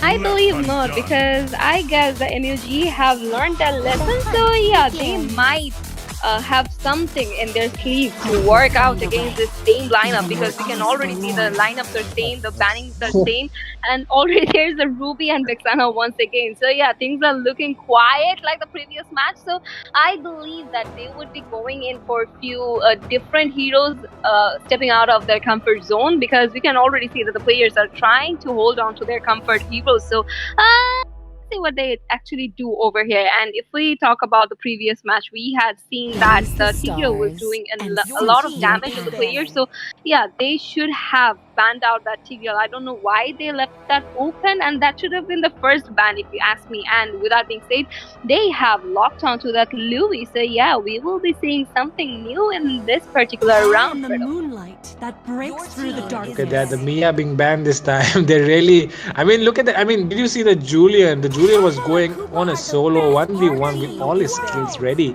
against that Mia, and the Mia came out on top.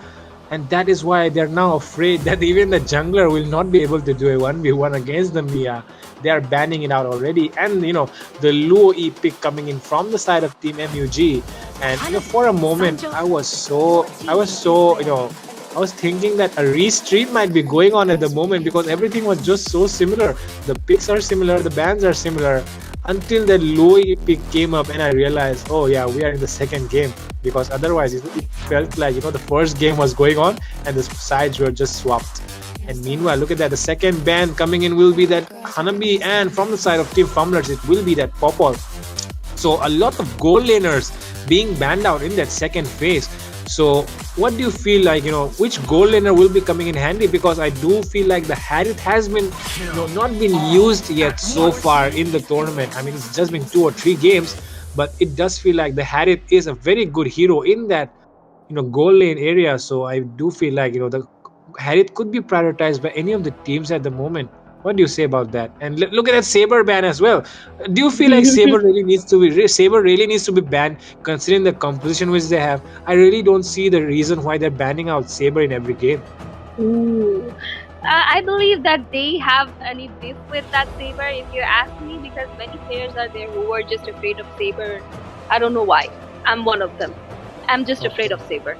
So I don't want this player to be anywhere around me. So yeah, that's actually what's going on, I believe. And we can see Leomord is being played from the side of MLG, and they would be sending that Leomord to that jungle area. So yeah, we are seeing two new heroes, that is the Louis and also the Leomord. So yeah, if we look at the current situation, they have a very tanky lineup, and as you were talking about Alpha in the previous match, they are now hovering over the Alpha as well as that Layla. So in the in the late game, that would be a problem if you ask me, because the amount of damage that would come out from that Alpha charge as well as that ultimate of the Layla would be something you wouldn't want to face. And with that being said, they are going in for the Ixia, so that would be covering a lot of area as well. So what do you think about the lineups, Fredo?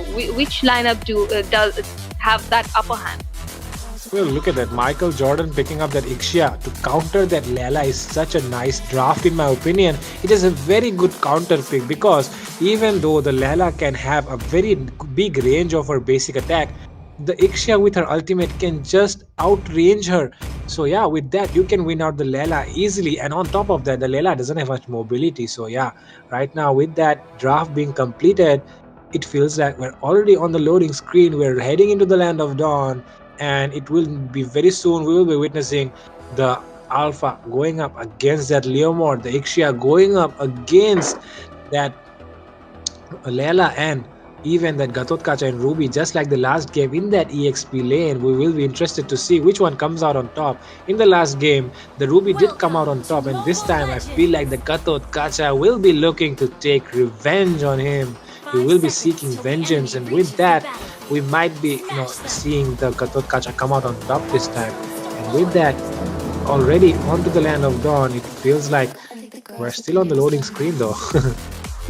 Yeah, if you ask me about this, since there is a Vixana in the team and there is the Alpha as well, so I believe that Formula still have a upper hand, but it's about Land of Dawn and we don't know anything about that. We cannot predict anything here because anything can happen, and we are already here and we can see that the players are actually focusing on their lanes, and we can already see that there is an initiation coming out from the Tigreal. Whoa, what happened to you, Tigreal? Who offended you? Yeah, really. I mean, the damage coming in from the Vexana as well. Did you see that the Minotaur did not even feel like a tank there? Almost 80% HP taken down just with the skill combo of that Vexana. Right now, Tigreal might be in trouble. He's out of position. Has to use that flicker to get out. Meanwhile, look at that Ixia taking so much damage from the Layla is out of position as well. Oh my god, 4 flickers burned within the first minute already. Oh my god, this game is on fire, man. This time it seems like both the teams really want to take the advantage before the enemy team can do anything. Exactly, because if Fumblers win this one as well, they would be winning the whole match. So I don't think MUG would be giving up so early, and we can already see a rotation is coming towards the top lane where 3 players from the side of MUG are trying to take their position onto that top lane. And if I look at the bottom lane, there is Gatotkacha and Ruby situation going on again, and where we can see that Ruby was able to clear out the minion pressure first. So yeah, things are looking quite good for Ruby over there. But if we look at the top lane, there is still a chance of a fight breaking out in any moment because the Minotaur is there, Tigreal is there as well, Alpha is taking his position. He is taking his sweet time to wait for the opponent to come over, but there was nothing crazy going on. And with that being said, the first turtle is here. So I believe the first fight might break down around the turtle area because we can already see Louis is trying to get a vision of that turtle area, but Leomord is there, and to back up Leomord, Gatotkacha is there as well. So things are looking quiet in the side of Fumblers, if you ask me, because the turtle was being secured by that Alpha, and we can already see that the Minotaur was being cornered out from the side of Fumblers, and Vixana was the one who was able to get his kill. So the first blood goes to the Fumblers, and we can already see Vixana use her ultimate very wisely, and that Eternal Guard is causing a lot of trouble in the mid lane area. Yeah, very nice initiation coming in from the Tigreal as well in the top lane area. Look at that. The Ixia taken down as well. The turtle was taken by them as well. A lot of things going in the favor of Team Fumblers right now. And look at that, the Minotaur might be caught out of position. He has that level 4 though, but he's surrounded by 3 members. Will he be able to escape? Yes, he will be able to. The Minoan Fury has connected onto 3 members. The Leomord is charging with that motorcycle of his right now. Will he be able to making that initiation? But no, he will be backing off immediately. He knows the Tigreal is there to push him out. Oh my god, initiation coming in from Tigreal, implosion being used. Ixia uses her ultimate wisely as well. A lot of damage coming in though. The Tigreal will not be able to, oh yes, he will be able to survive. The Alpha gets the kill onto that Minotaur, and Team Fumblers coming out on top again, taking down a kill in that top lane area. Oh my god, Team Fumblers, they are playing so well right now.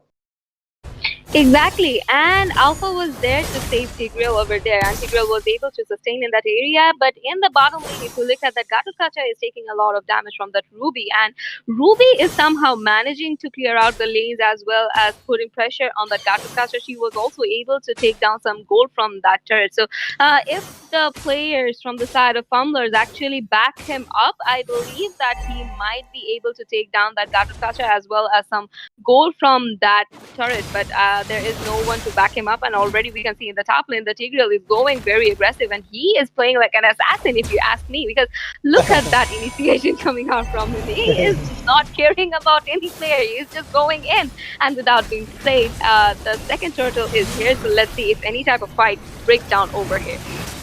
Yeah, look at that. The Leomord is trying to get that turtle. Will he be able to do so? No, the Alpha is there.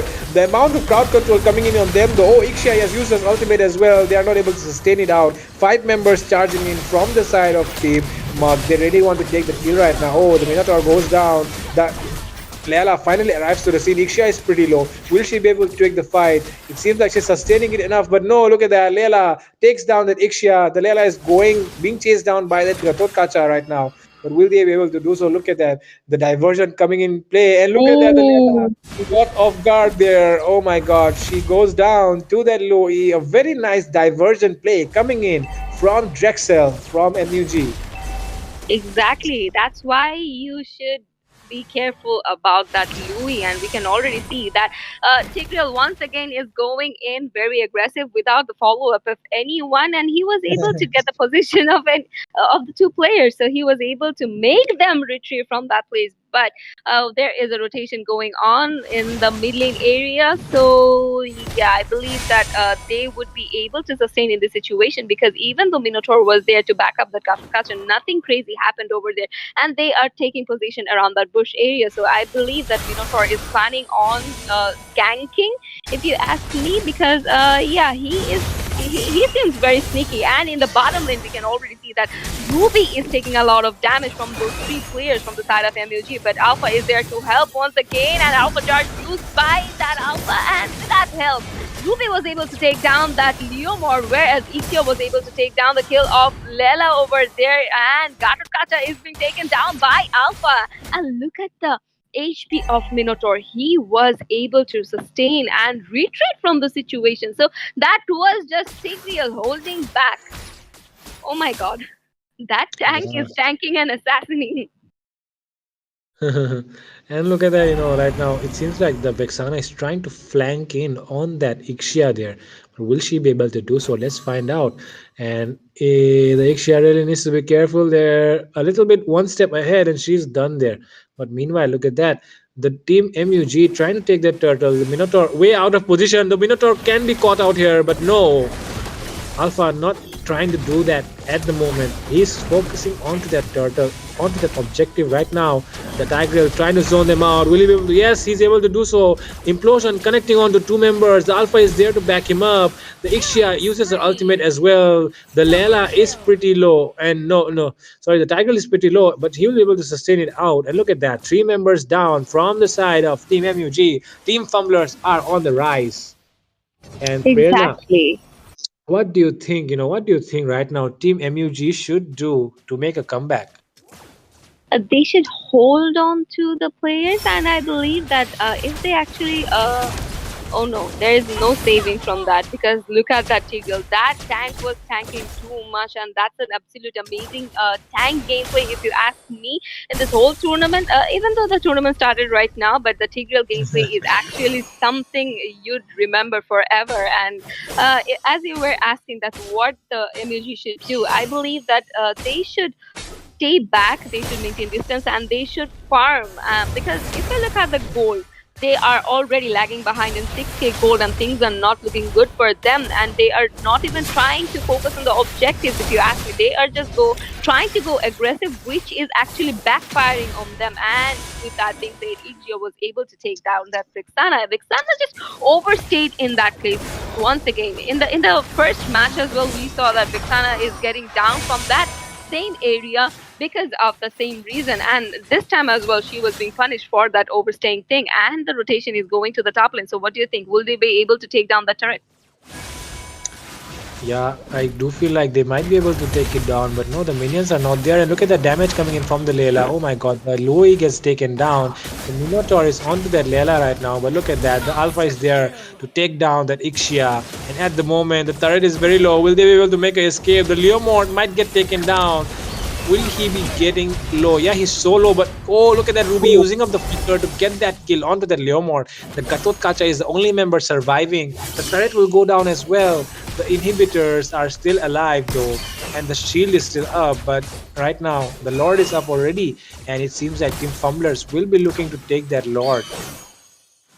I believe that as well, because but we are seeing them go aggressive on the inhibitors. Till now, they are trying to do something over their inhibitor area, but they are retreating one by one because we can already see that Lela is already in a back foot situation, and they are trying to retreat from that area. And we can, I believe that they should go for that Lord instead of the fight going on around here. And with that being said, we can see that another turret was being taken down by the Fumblers, even though that was the top lane's one. And that's an amazing gameplay coming out from that Alpha. Triple kill secured by him, and Leomard was being taken down by that Lela. So that Maniac was stolen from that Alpha, if you ask me, that Lela. So yeah, Alpha is a bit mad, if you ask me. I believe Alpha is mad at Lela. What do you think? Yeah, he might be mad for taking that maniac away from him. It might be the first maniac of the tournament, but it was denied because of that Layla there and the Tigreal as well. You know, the showing some recall taunts there in that mid lane area. Look at that. All the minions are, pressuring on that inhibitors at the moment for the side of Team Mug. And Team Fumblers should be taking the Lord, but I do not know what are they waiting for? And yeah, finally they have started the Lord. It is already 11 minutes. And if it be just 1 minute, if they wanted, they could have taken it and Hans Lord as well. But no, they will be looking to take down this level 1 Lord. And the level 1 Lord will be able to, help them get that push onto the inhibitor, which they really need at the moment to close down this game. Exactly, and the rotation is going towards the top lane, I believe, because the minion pressure is there. So Lela would be clearing out that pressure, and the other players, that is the 4 other players from the side of Fumblers, would be holding on to that mid lane area because the Lord would be coming from the mid lane. They are clearing out the Lord's pathway, and they are again going back to the bottom lane where there was a possibility of a minion pressure coming from the side of MLG. And if we look at the Lela over there, she is being very sneaky and she is trying to connect onto the players, and we can already see the Lord is there. So I don't think that anything crazy would be going there, and Vixana was being taken down in the process, and the Lord was able to secure that inhibitor for them. The fight is still going on, and Layla was being taken down by the Gatkacha, whereas Gatkacha was being taken down by that Alpha, and the fight is still going on. So what do you think? Will they be able to reach to that base? Yeah, it does feel like they might be able to do so. Right now, the minions are coming in. The Ixia is still there though. They might be able to clear the lane with the help of that Ixia. The Ruby trying to get that engaged. I'm offended, not connecting on to anyone at the moment. And the minions are able to defend it somehow. The base turret is still exposed though. But there is that inhibitor in that bot lane area still surviving. But it's just 1 HP, a single hit, and it's gone. And the minions taking it down right now. And look at that, Team Fumblers are already taken down all the turrets on the map at the moment. Only the base is remaining. And look at that, minions just pouring in left and right. Will they be able to clear it out? they have enough resources to do so, but the Leomord already using up his ultimate. Oh my god, look at that Leomord. Oh, he misses out to ride on that bike.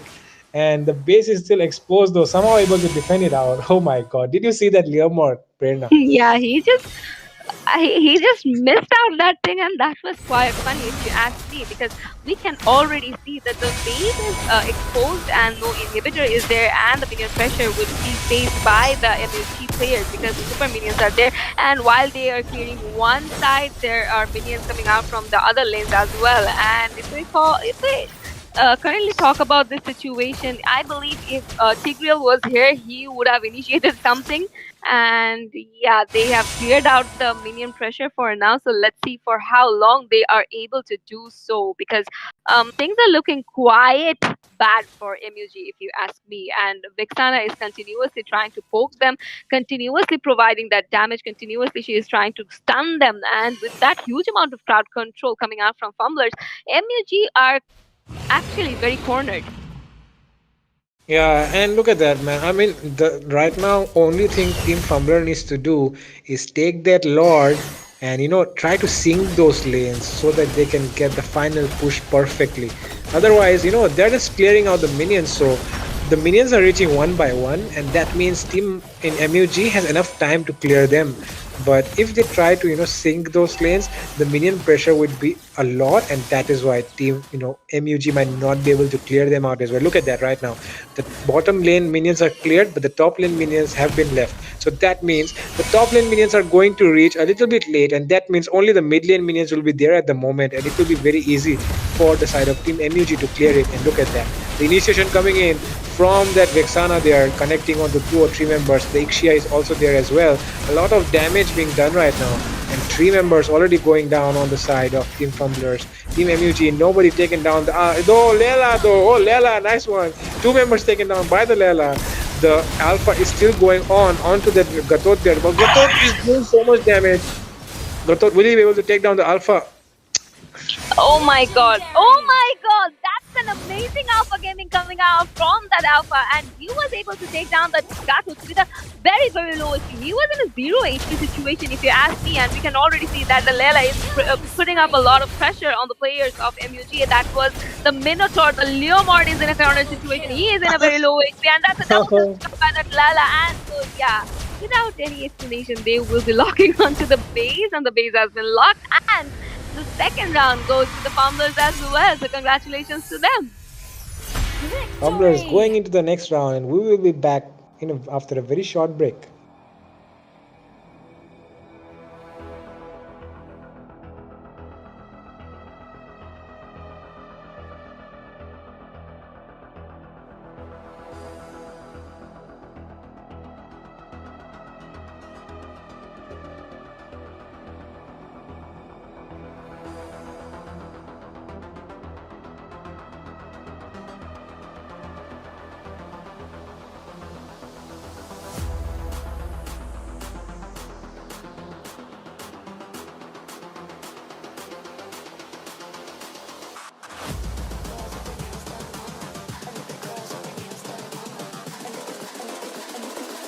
I think the girls with their nails done.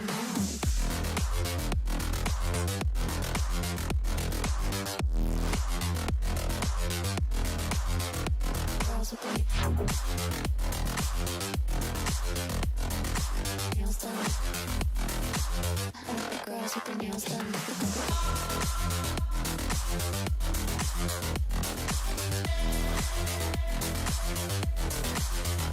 Girls with their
girls with their nails done now.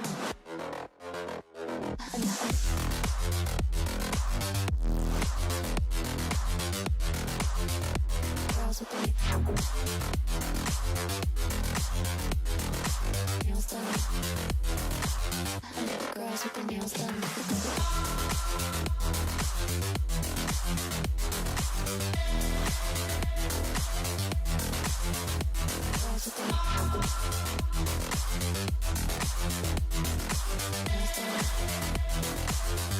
Girls with their nails done.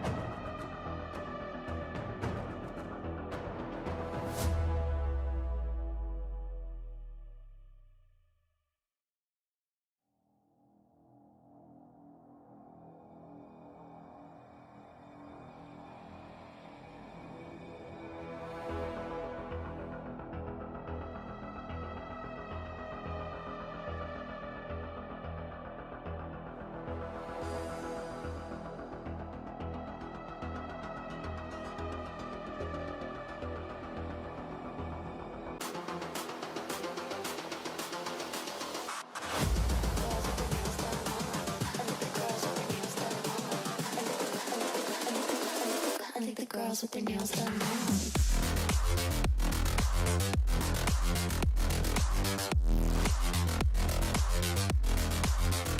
Girls with their nails done. I think the girls with their nails done.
Girls with their nails done.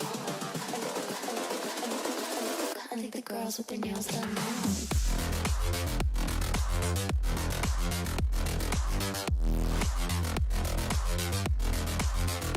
Girls with their nails done.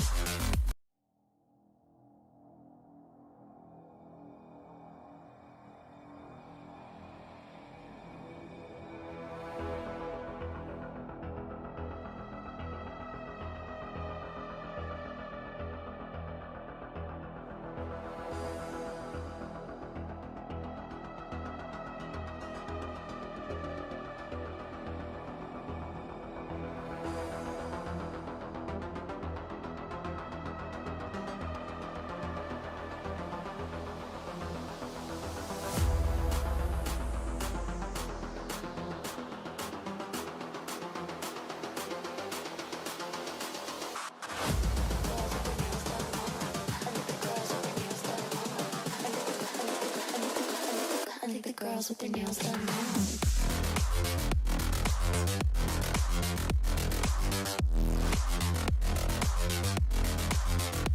Girls with their nails done.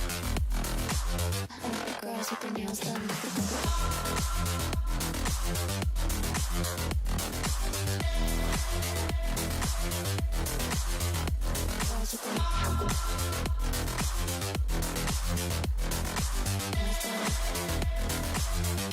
Girls with their nails done.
girls with their nails done now.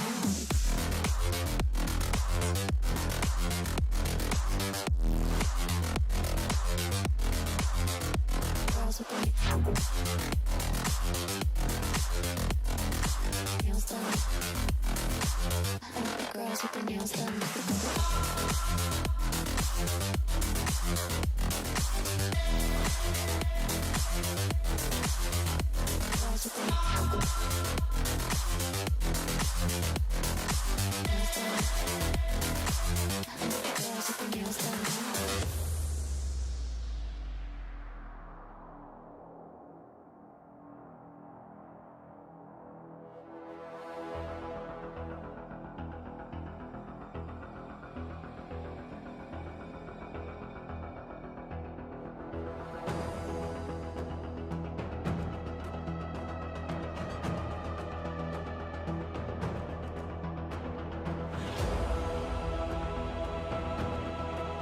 with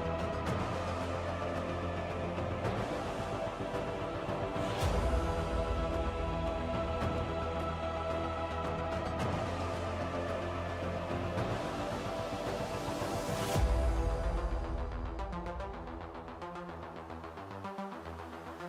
nails done. I like the girls with their nails done. I think the girls with their nails done now.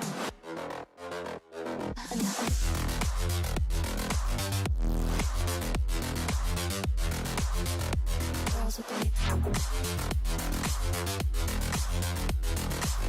done.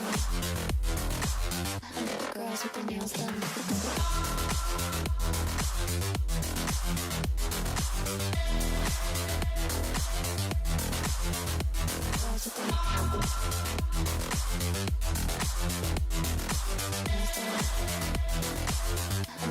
with their nails done now.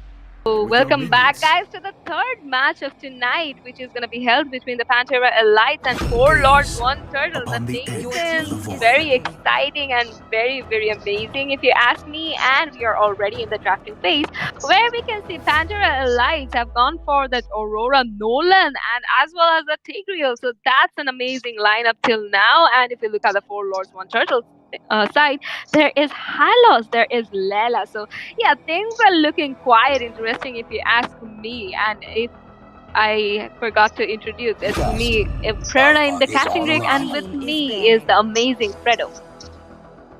Yeah, that's Prerna, and this is me, Fredo, right now. And look at that, the picks coming in from both the sides look very good. And I feel like there might be a confusion here because the Pantera Elite seem to be the one on the red side and Four Lords, One Turtle on the blue side. And there might be a slight confusion, but yeah, with that, we're already seeing that the bans and the picks have happened in the first phase. The picks coming in from both the sides looking pretty strong, but the side of team Four Lords, One Turtle with that Tigreal, Nolan, and the Aurora as well, it does seem like they have a better early game composition. The amount of CC coming in will be very good as well. But the side of Team Pantera Elites with the high loss, with that alpha in the early game, they will be able to deal a lot more damage, and that damage will just compound into the late game as well. So yeah, they need to be really careful before they engage. The Nolan has to be really careful there. And look at that, the next phase of bans coming in already. The Yin and Ixia has been banned out, and the other side we have seen that the Ruby has been banned out. So yeah, no Ruby in this game we will see, because the Ruby was picked up so much recently. But right now it will be the Arlot to finish up the first ban phase. And look at that, what do you think will Team Pantera Alliance be looking to pick up now? Will they be looking to pick up a mid laner here, or will it be a jungler? What do you think, Prerna?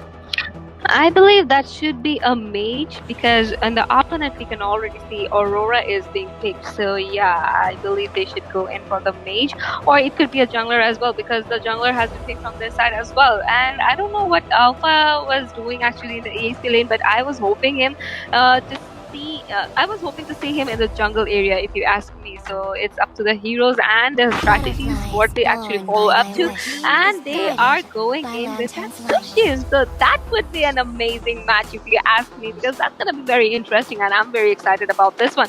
And we can already see that Cho is been hovered over, and there is Clint. So let's see if they actually lock onto this hero. So what do you think? Is Cho a compatible I hero love the girls according to with their this nails lineup? done now.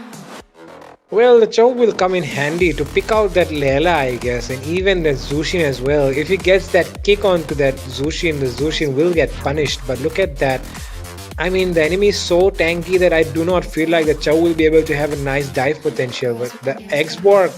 I feel like the X-Borg will come in very handy to deal a true damage to that high loss, to that Alpha as well. So yeah, the high loss and the Alpha might get punished with that X-Borg. So I feel like the side of Team 4 Loss 1 Turtle did a pretty decent The draft. girls with their nails Even done that now. Moscow will come in very handy to deal quite a damage onto that front line there. And even the back line can be flanked with his Spear of Destruction. So yeah, a very nice draft coming in from the side of Team 4 Lords, 1 Turtle, and the side of Pantera Elites really need to pick up their jungler right now. The Alpha could go in as a jungler as well, but it seems like they will be looking for the Alpha in the EXP lane, and they will be looking to pick up a I jungler. It will swear, be on my the very life, Martis being the moved Titans will in be by the Pantera eradicated. Elites. The drafts have been completed, and Prerna, which draft do you like better in this game?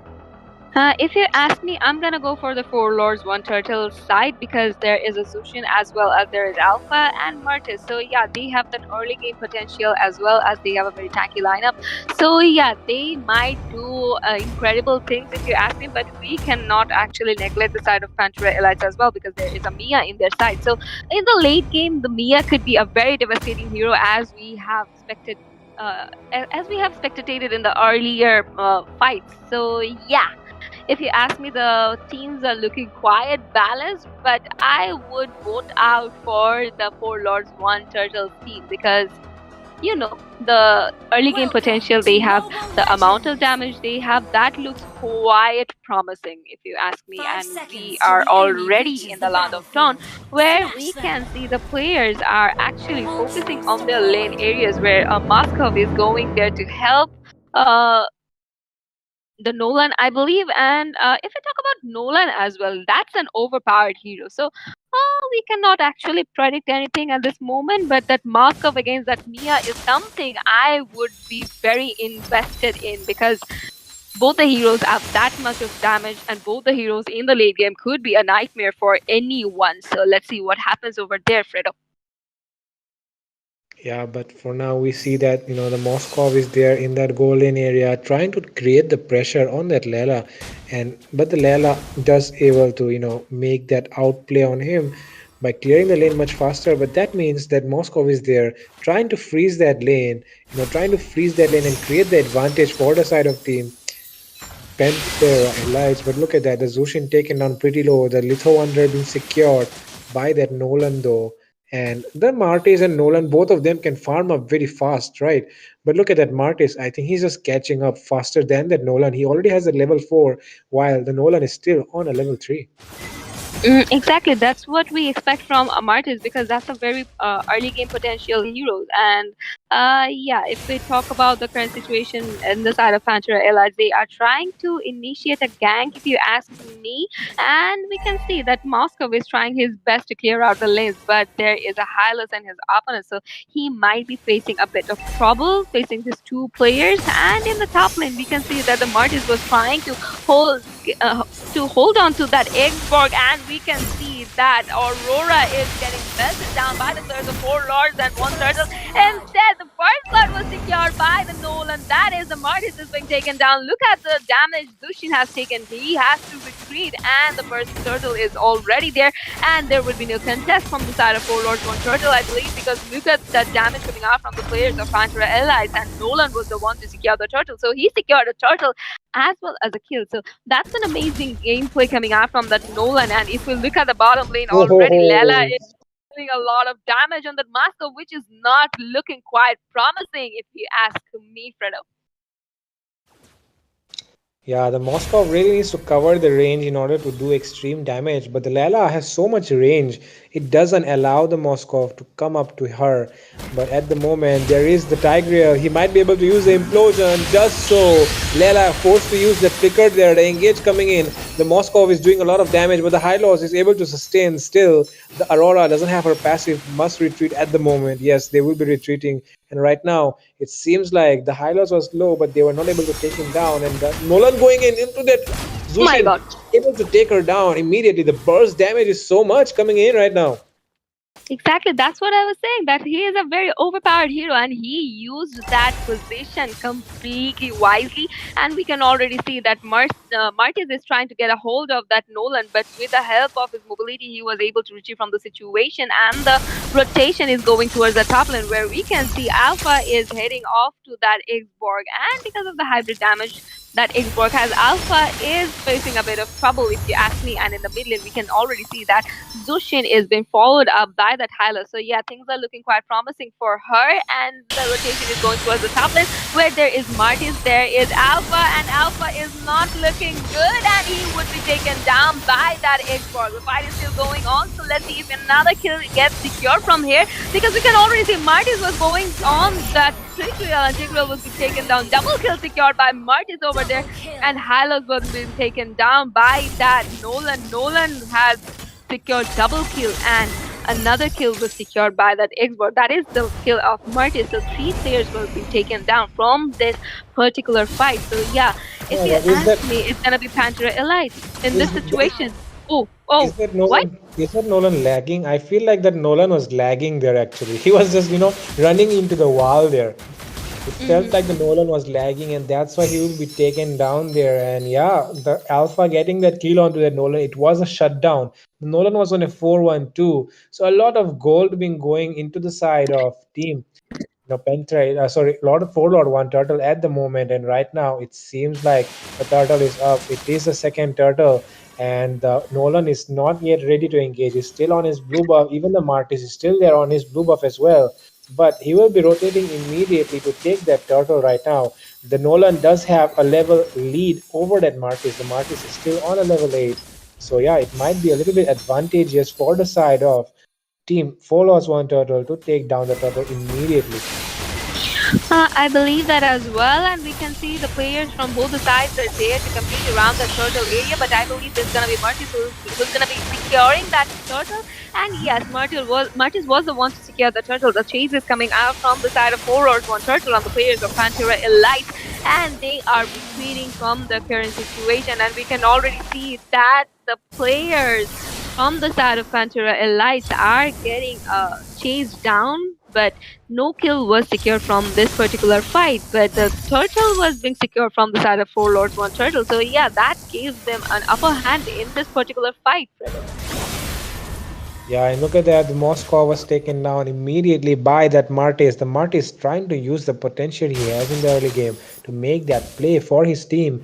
And right now, the mid lane tower seems to be pretty low. The Zusin just needs to do a few basic attacks. The Nolan is there though. Will he be able to take him down? Yes, he does so. And Aurora is there to freeze down that high loss, not able to engage in. And with that, they will be able to get that goal lead even higher. It's still up, almost a 1k 1.5k goal lead at the moment for the side of the blue team. And it seems like the Lela is getting farmed as well, and the Nolan really needs to do something about it because the Lela is just out damaging that Moscow and out farming him. Exactly, and we can already see that the rotation is going on to that bottom lane area where Hylos was there and he is being outnumbered over there.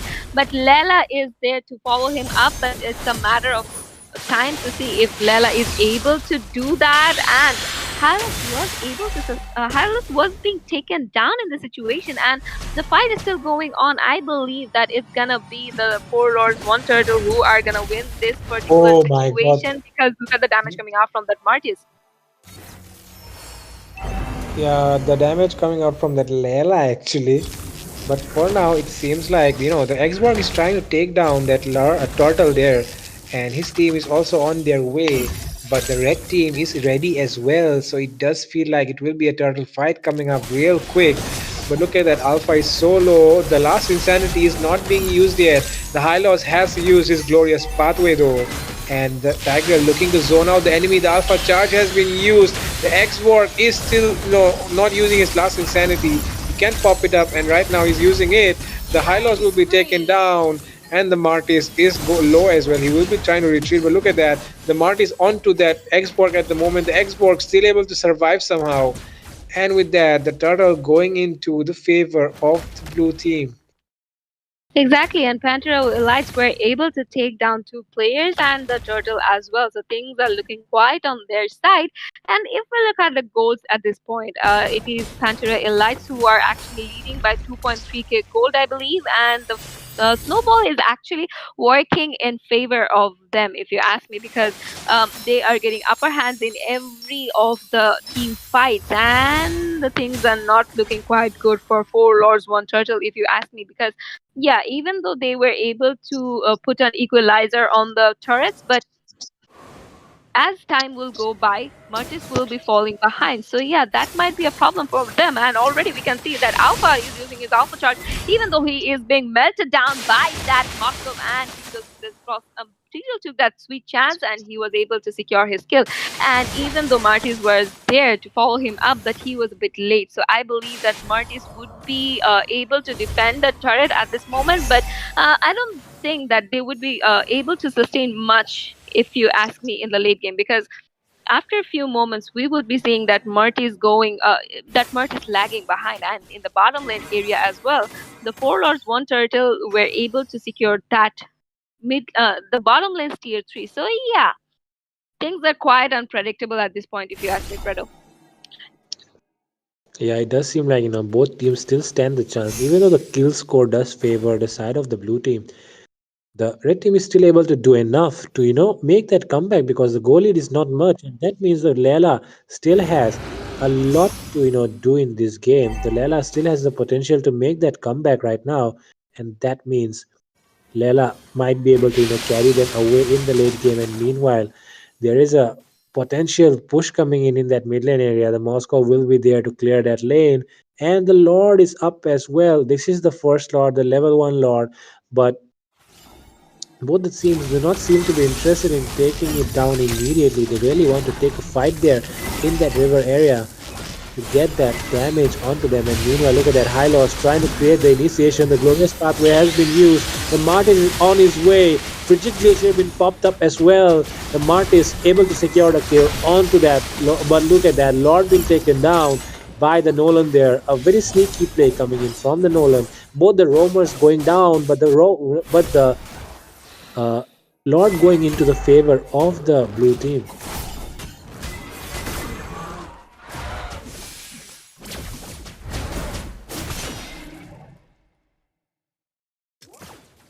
And right now it seems like the Lela is trying to push down that mid lane. Oh, Flicker being used by the Lela though to make that escape. She was almost caught there by that Aurora. And right now the Martis might be looking for an engage. Aurora walks up right up to him, and Aurora has to use his Flicker as well to make that escape. Moskov is there pushing down the top lane side, and the Lord is marching down that bottom lane. The Lela is there to clear it though. The X-Borg still trying to deal damage. A high loss has been receiving a lot at the moment. Will he be able to sustain? Yes, he does. All the towers of tier 1 taken down by the Nolan. I mean, sorry, the tide of Team Panther Alliance at the moment. And look at that, they're going into that mid lane area. They really want to take the mid lane tower. And look at that, the defense coming in though in that bot lane area. The Lela doing a lot of damage. Implosion connecting onto two members.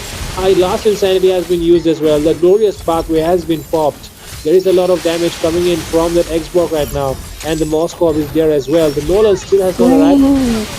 Nolan taking that mid lane tower though. And look at that. 3 kills already into the favor of, and 4 kills down. Will it be the 5th kill right now? The Alpha is alone right now. He will be able to defend that mid lane tower? I do not think so. The mid lane tower will go down. Nolan taking the tower down as well. The Moskov pushing down the top lane. Sorry, the bottom lane. And they'll be If backing it, moment, uh, and yeah, they'll be looking please. to take down the next Lord, I guess. Yeah, I believe that as well. And look at the HP of that Xborg. He needs to go back. If he overstays over there, that would be a problem if you ask me. Because anytime Alpha Charge would be on him, and I believe that with that very low HP, he wouldn't be able to do much. But his HP is regaining, so that gives him a bit of overconfidence, if you ask me. But Alpha is there to charge on him. The pressure is coming towards their place, and Alpha was able to get the location of Tigreal, but instead he would be melted down because of the implosion of the Tigreal, and with the help of Aurora, the kill was being taken down. And we can already see the pressure is building up on that mid lanes area. So yeah, with the help of that Xborg, I believe that they would be able to zone out the players of four roars, one turtle. But if you ask me already, the map control Pantera Elite has, that's insane. And with that being said, Nolan was able to take down Zushin over there, which is an important player for them at this moment, if you ask me, because Zushin has a wide range, and actually that mage can be a big problem if that's not taken down. And with that being said, since four players are there from the side of Four Lords, One Turtle, they are losing one man, and the side of Pantera Elites will be taking advantage of that. And Nolan was able to secure that Lord, and the fight is still going on. They are just busy on clearing up the lanes. And with that being said, if we look at the current situation in the top lane, Igborg is there to clear out the minions. In the mid lane, there is Aurora, there is Tigreal, and Moscow is rotating around the map to clear out the lane. So yeah, with the help of this Lord, I believe they would be able to take down one inhibitor at least if they actually play accordingly. What do you think? Yeah, I mean, that should be their mission at the moment. They will try to end this game as fast as they can because the enemy has a Layla, and in the late game, I mean, she hits hard like a truck, and they really do not want to face that. So, yeah, that's why they will look to engage. And look at that, Nolan taking down that Zushin already. It's an advantage. It's going to be a 6v4 because they even have the Lord on their side. The Martis is still there, though. Will he be able to? Yeah, he will be able to take down that Nolan there. He will be able to run out as well. So yeah, the Martis doing so good there to nullify the advantage which they had. And right now it is going to be a 4v4 in that bot lane area. Though look at that, the Martis is still being chased down by the Moskov. The Moskov able to get that unstoppable kill onto that Martis, and meanwhile, look at that. Minions are marching down left and right. They have to clear the lanes. The X were able to take down that top lane, tier 2. And at the moment, it seems like the minions are marching down. But yeah, the side of team red team is able to still defend it though. And look at that. The kill by that Martis was able to turn everything away. Exactly, and as we expected that they might be taking in one inhibitor with the help of the Lord, that did not happen. But if Nolan was there, I believe that they would be able to secure kills as well as that inhibitors. But let's see what happens next, because leaving the inhibitors, they have secured all the other turrets. So yeah, things are looking still quiet on the side of Pantera Elite. So let's see how things end over here. And we can already see that Martis is trying to get a grasp on that Tigreal, but that was not successful because he was being followed up by that Xborg as well as that Moscow. And since Nolan is back on his foot, I believe that Nolan might do something that might turn the tables on their side more. And since there is no minion pressure on the side of Pantera Elites, they are not able to march forward, and they have to go on with a minion clearing thing. So yeah, if you ask me, things are not looking quite good for Four Lords, One Turtle yet, but they still have a possibility of coming back to this game, because if they are able to take down that Nolan as well as that Xborg at the same time, they would buy that would buy them some time to push the turrets as well as taking down that Lord, since the Lord is here. But I don't think they would be able to come back to the Lord area because of the minion pressure they are facing at this point. And already the players of Pantera Elites are committing on the Lord area. So what do you think? What it's gonna be? Would they able to defend this Lord? Well, it might be a very easy task for them actually. Oh my god, 4-man implosion coming in from the Tigreal though, catching 4 members, and the Frigid Glacier follows up as well. But look at that, the Mart is able to secure the kill and able to run away, but oh my god, what an initiation coming from Yo Mama. Yo Mama, I'm really a big fan of your implosion right now. The engage coming in from the Tigreal, taking down 4 members. Oh my god, the Martis, I do not think he can defend this turret alone. What an initiation from Yo Mama. Exactly. That's an amazing gameplay coming out from that Tigreal, and we can already see that the Master is trying to get a hold on that Mortis, and Mortis is getting belted down by the players of Pantera Elite. And with that being said, they have locked onto the base and they have won the first round of their first match. So congratulations to Pantera Elite for winning this one, and we would be moving on to the second round after a very short break.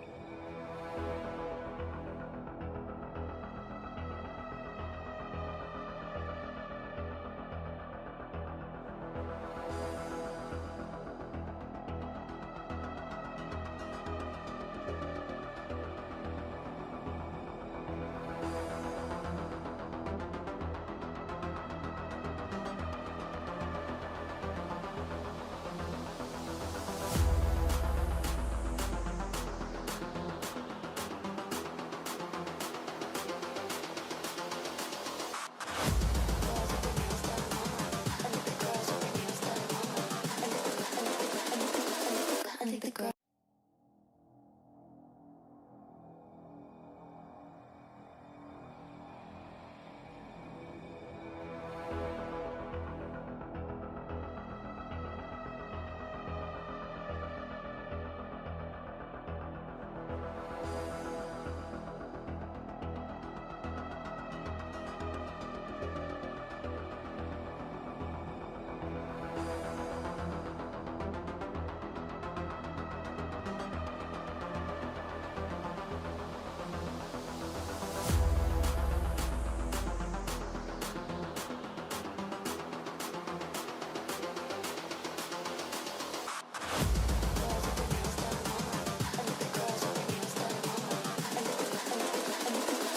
I think the girls with their nails done now.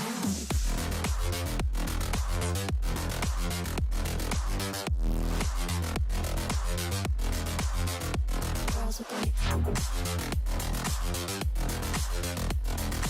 nails done. I think the girls with their nails done.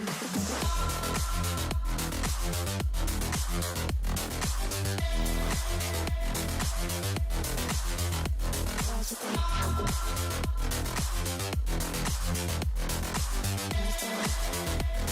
I think the girls with their nails done.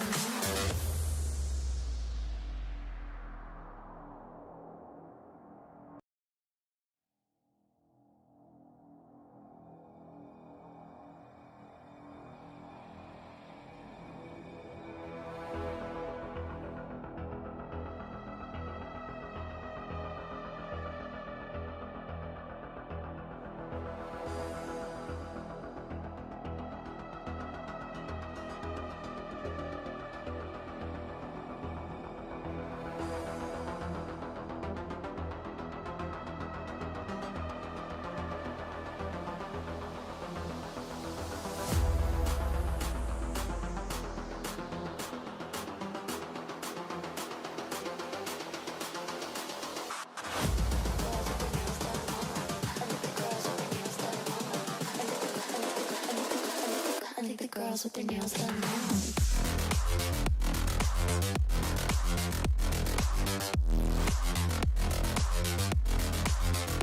Girls with their nails done. I think the girls with their nails done.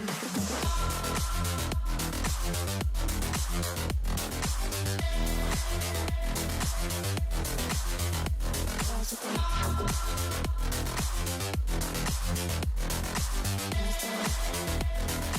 I think the girls with their nails done.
girls with their nails done now.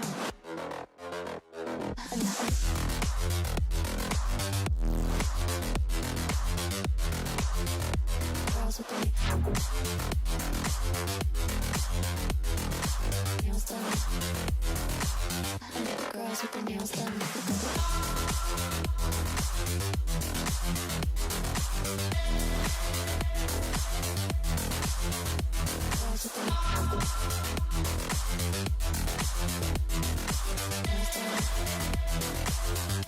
Girls with their nails done.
I think the girls with their nails done now.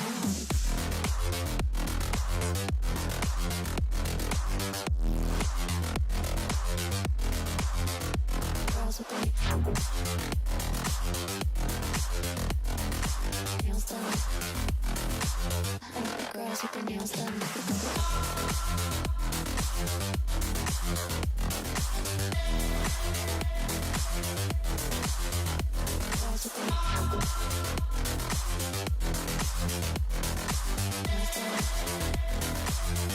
Girls with their nails done.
I think the girls with their nails done now.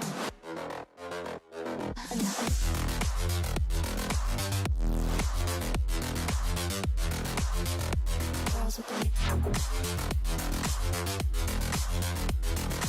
nails done. I think the girls with their nails done.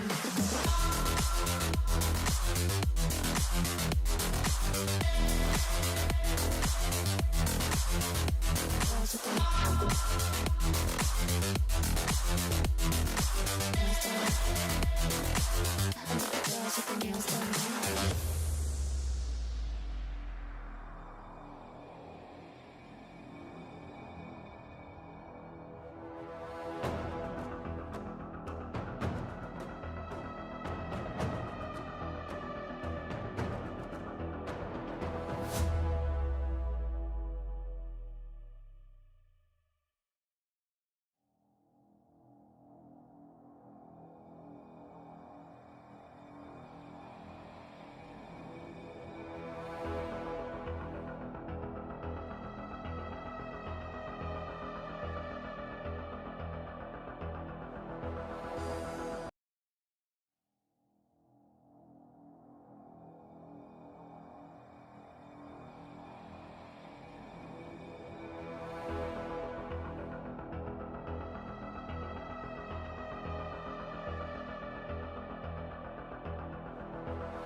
Guys, and due to some technical issues, we read the teams wrong, and it was basically four lords, one turtle who won the first round, and we are back in the second round, and we can already see the uh, snowballing has started from the side of four lords, one turtle, and they are going aggressive on the players of Pantera Elite, just like the previous match. And in the casting deck, I'm here with you, Corona, and with me is the amazing Fredo.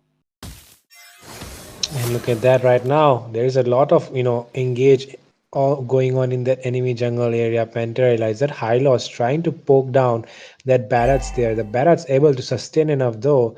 But in this meta, I do not feel like the Barrett's is actually Look a at the good top lane. decision. Oh my god. Oh my What god. just happened over there? 1v1 taken down the Minsita in the top lane. The Akai coming out on top. A very nice game coming in from the side of Team Followers One Turtle. Even that Yisun Shin helping that Akai out with his ultimate. And yeah, with that, look at that. The first turtle is about to come up in a few seconds, and the Yisun Shin is already onto the scene, and the Minsita will be on the low of EXP. The Barrage is not even level 4. Oh my god, will he get taken down? Oh my god. It might be a free turtle right now for the side of Team 4 Lords 1 turtle.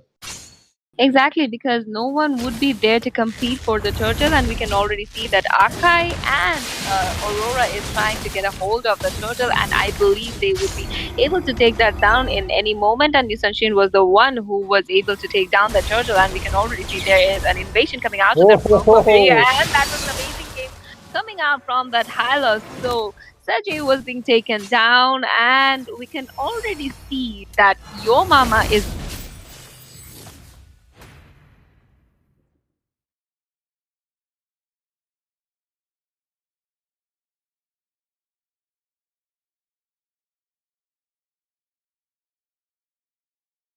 Yeah, to help out that Barats there.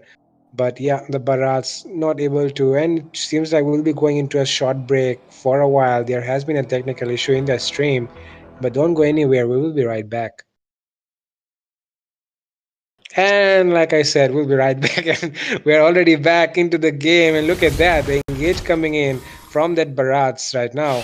The Hylos is not letting this Barats farm actually. Because look at that, the Roamer and the Jungler are at the same level. I mean, the Hylos is actually a level ahead. I mean, almost a level ahead of that Barats right now.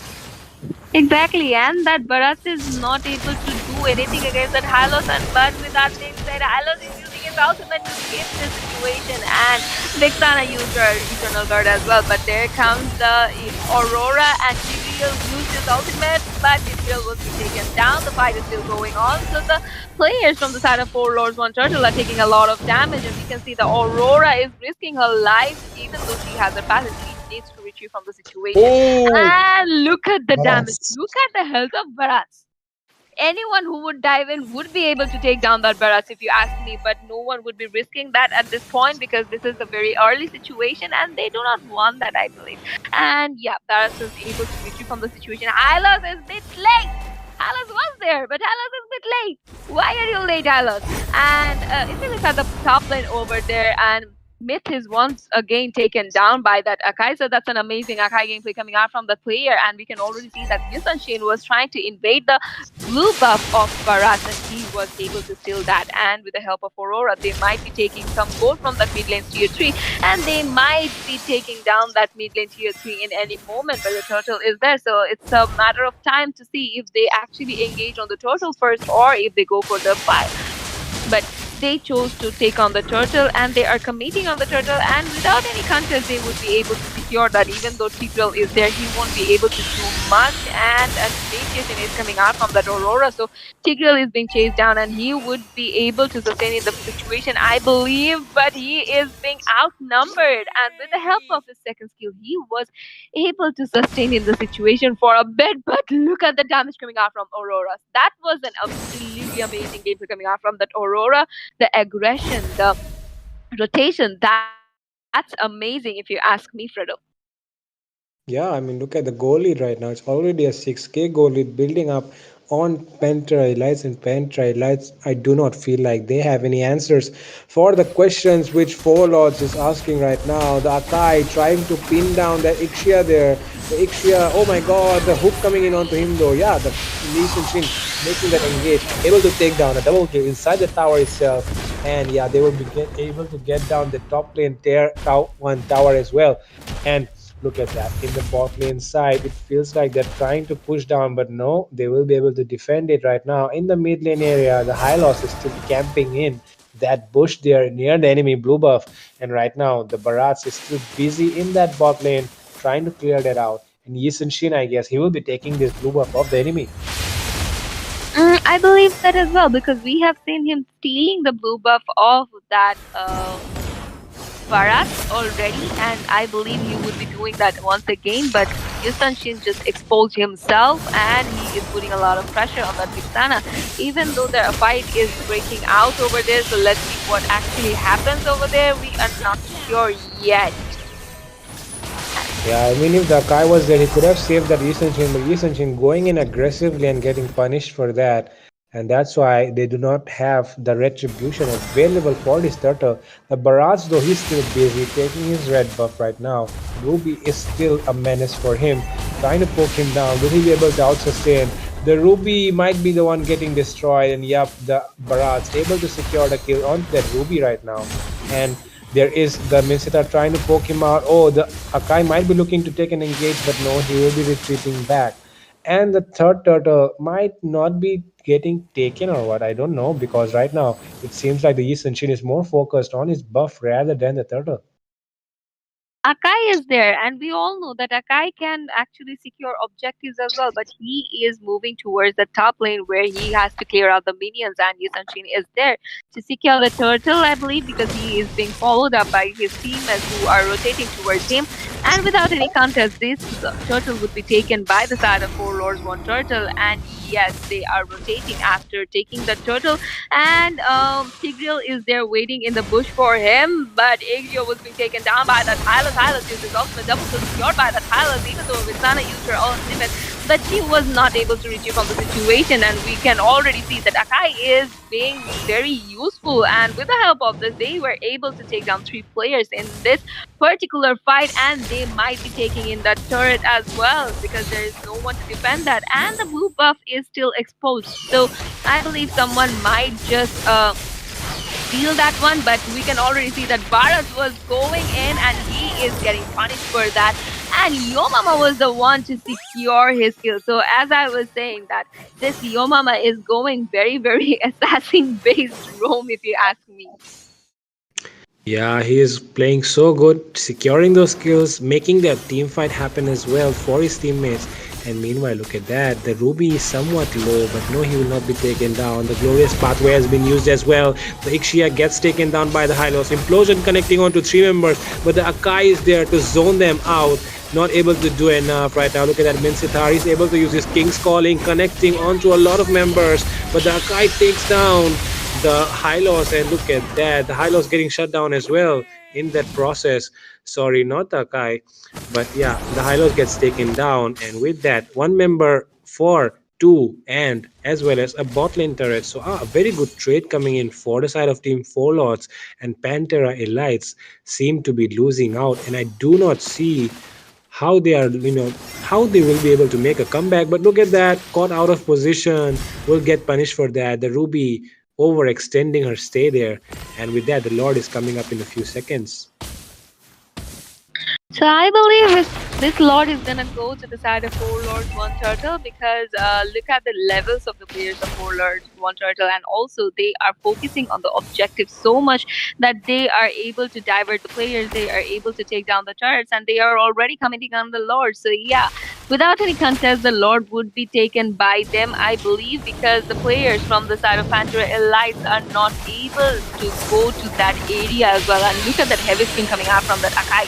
He is helping out this Aurora or the Yusanshin every time in every team fight to zone out one player, and then he is the one who is actually playing a major role in securing the kills, if you ask me. And we can already see that Varus is using his ultimate, but that that's not gonna be that much of success because we can already see that the follow up coming from the side of four Lords One Turtles players. So the Lord would be coming from the mid lane area. So I believe there might be a fight going on around that inhibitor. What do you think?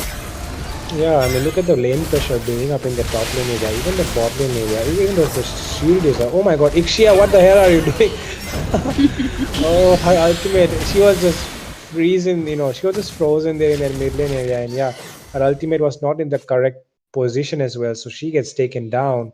And right now, they're trying to take down the top lane tower. I do not think they can defend it. They're trying to do so. The Eternal Guard has been popped to do so. King's Calling has been used as well. But the amount of damage coming in from that Aurora. Oh, the Ruby is down so low. But yeah, somehow able to make that escape using that flicker there. And meanwhile, the top lane tier can be taken down. The Yisun Shin focusing on that bot lane tier inhibitor right now. But no, the Barats has taken up that Akai. Akai, will he be able to escape? No, the High Loss goes in aggressively. The damage coming in will be able to take down the Barats there. The Frigid Glacier has been used as well. A lot of resources being burned, but both the inhibitors will stay up, but with 1 HP. And right now, they're all trying to make the play happen. There are only two members alive. The bot lane tier one might go down. Even the top lane one can go down as well. But no, the Yisun is more focused on the buff.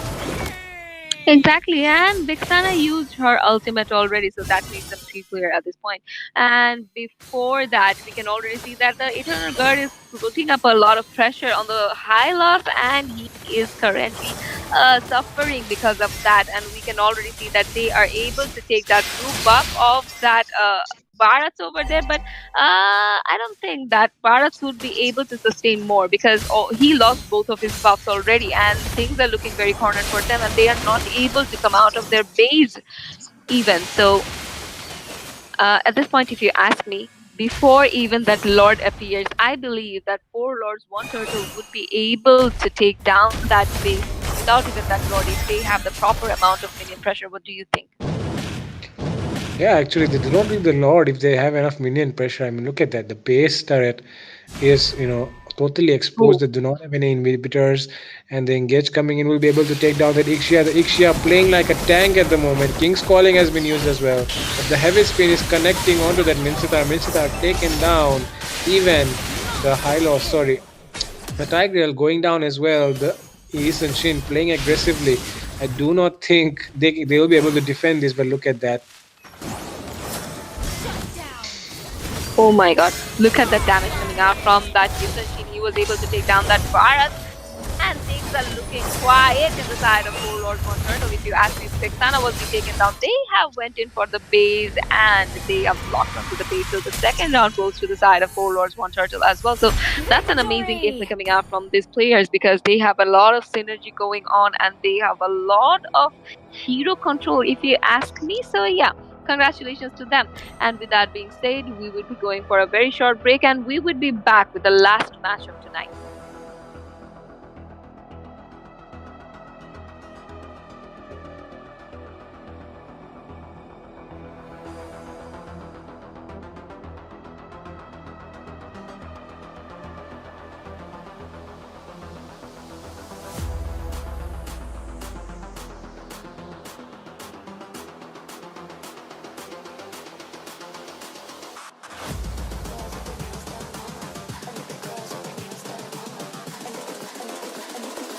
I think the girls with their nails done now.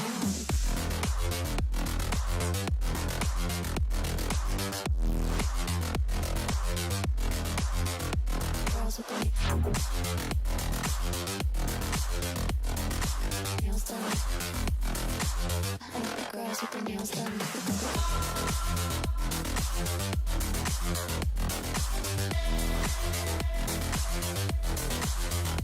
Girls with their nails done.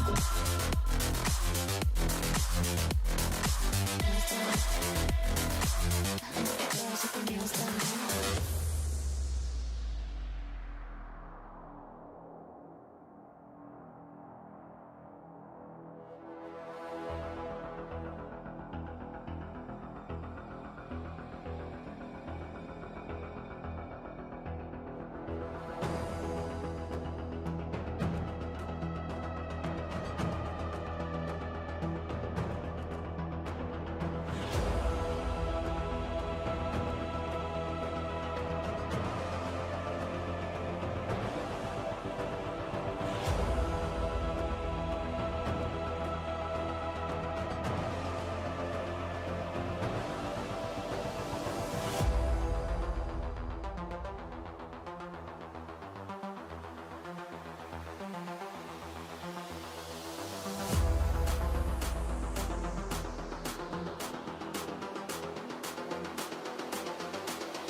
girls with their nails done now.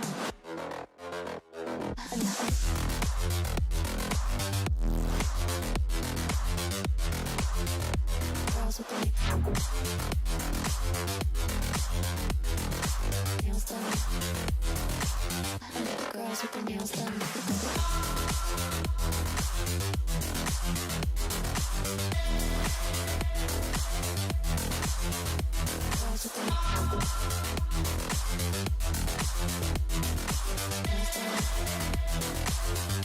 Girls with their nails done.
I think the girls with their nails done now.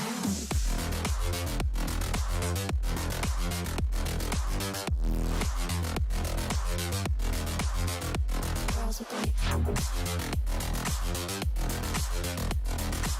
nails done. I think the girls with their nails done.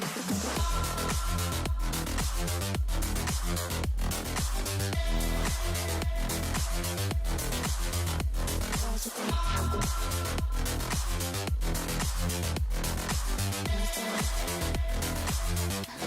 their nails done.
I think the girls with their nails done now.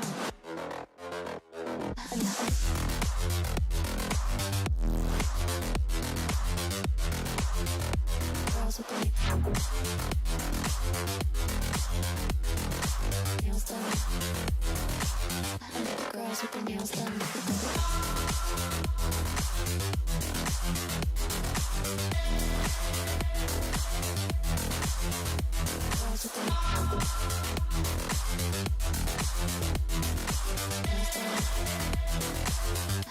Girls with their nails done.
girls with their nails done now.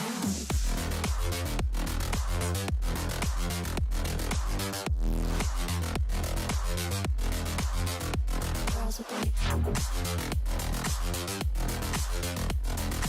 nails done. I like the girls with their nails done.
Girls with their nails done. I think the girls with their nails done now.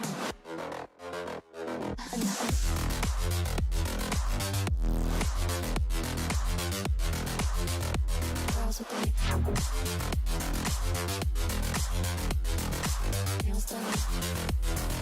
I think the girls with their nails done.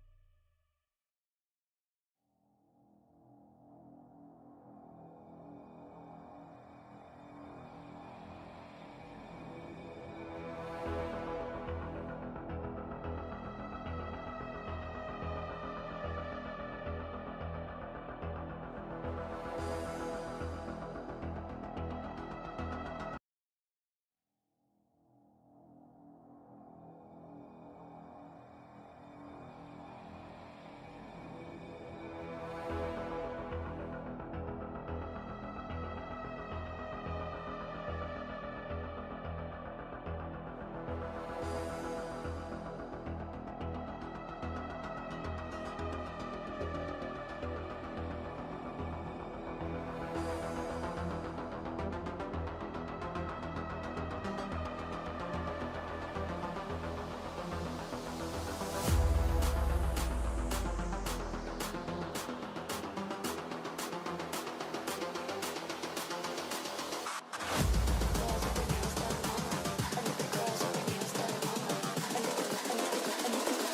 I think the girls with their nails done now.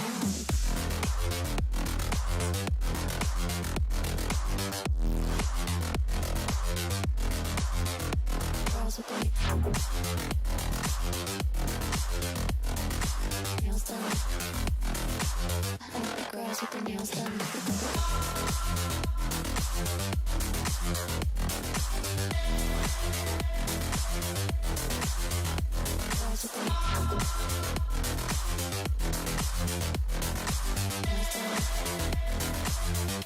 Girls with their nails done.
girls with their nails done now.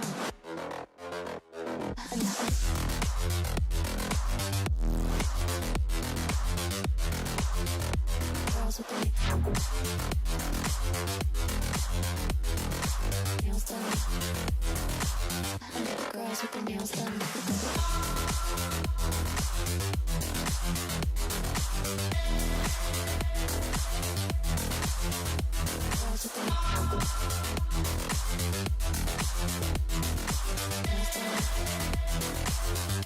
Girls with their nails done.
I think the girls with their nails done now.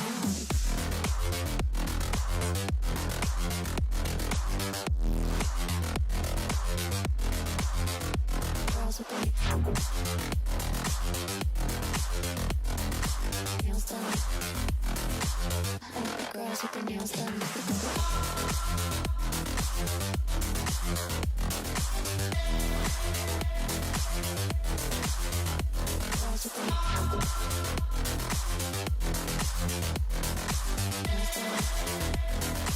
Girls with their nails done.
I think the girls with their nails done now.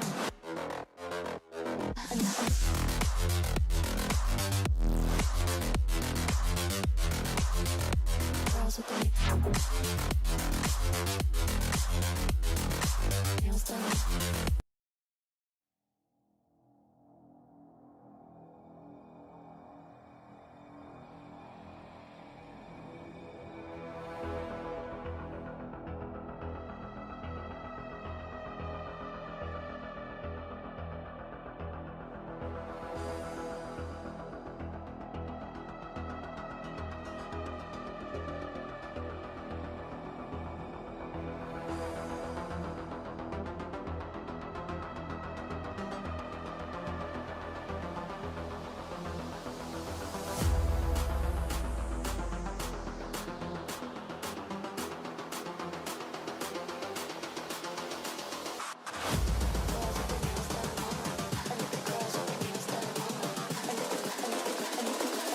I think the girls with their nails done now.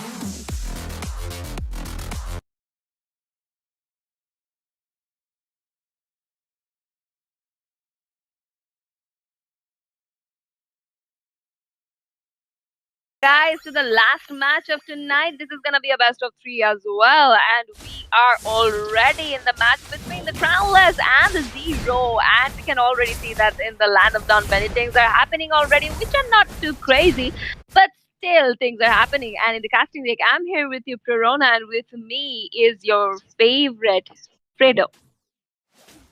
And yep, Fredo here trying to cast this game with Prerna, and look at that. The rotation coming in though, it's a very curious match actually, because right now, oh look at that. The Hanabi might be able to secure the kill onto the Mia, but no, Mia able to barely escape with 1 HP, and the jungle is already being cleared way fast right now by that Alucard there. Alucard already making his way to that golden area. He will look to gank down that Hanabi immediately. Oh, Khalid doing a lot of damage though. Look at that, onto that Ruby there.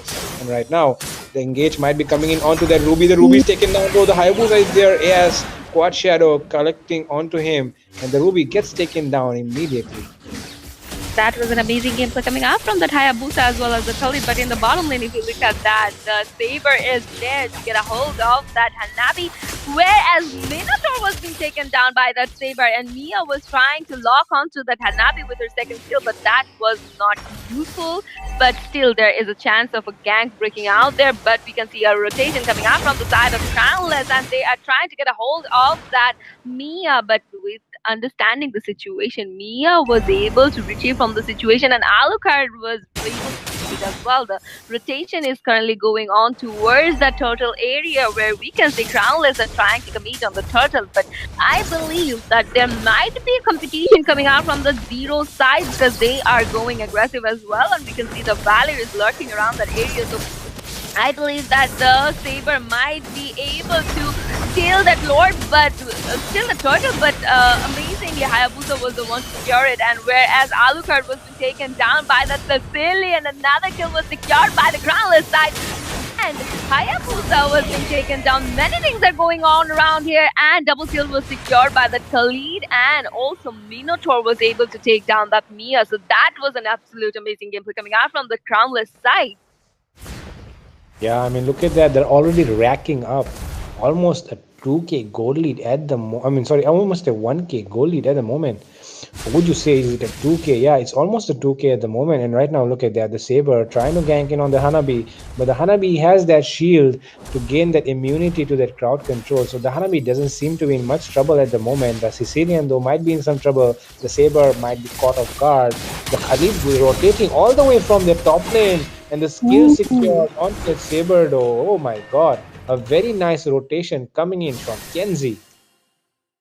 Exactly, and Virus is playing amazingly as well, because personally I like Sicilian as a mage, but look at the damage coming out from that Alucard, and he was able to take down that Tully. That was an important kill for them, and the mid lane is clear at this moment, so they might be going in for some gold and also the turret, but in the meanwhile Hanabi was able to take down a turret, and he was able to take down that Saber as well with the follow-up of Minotaur.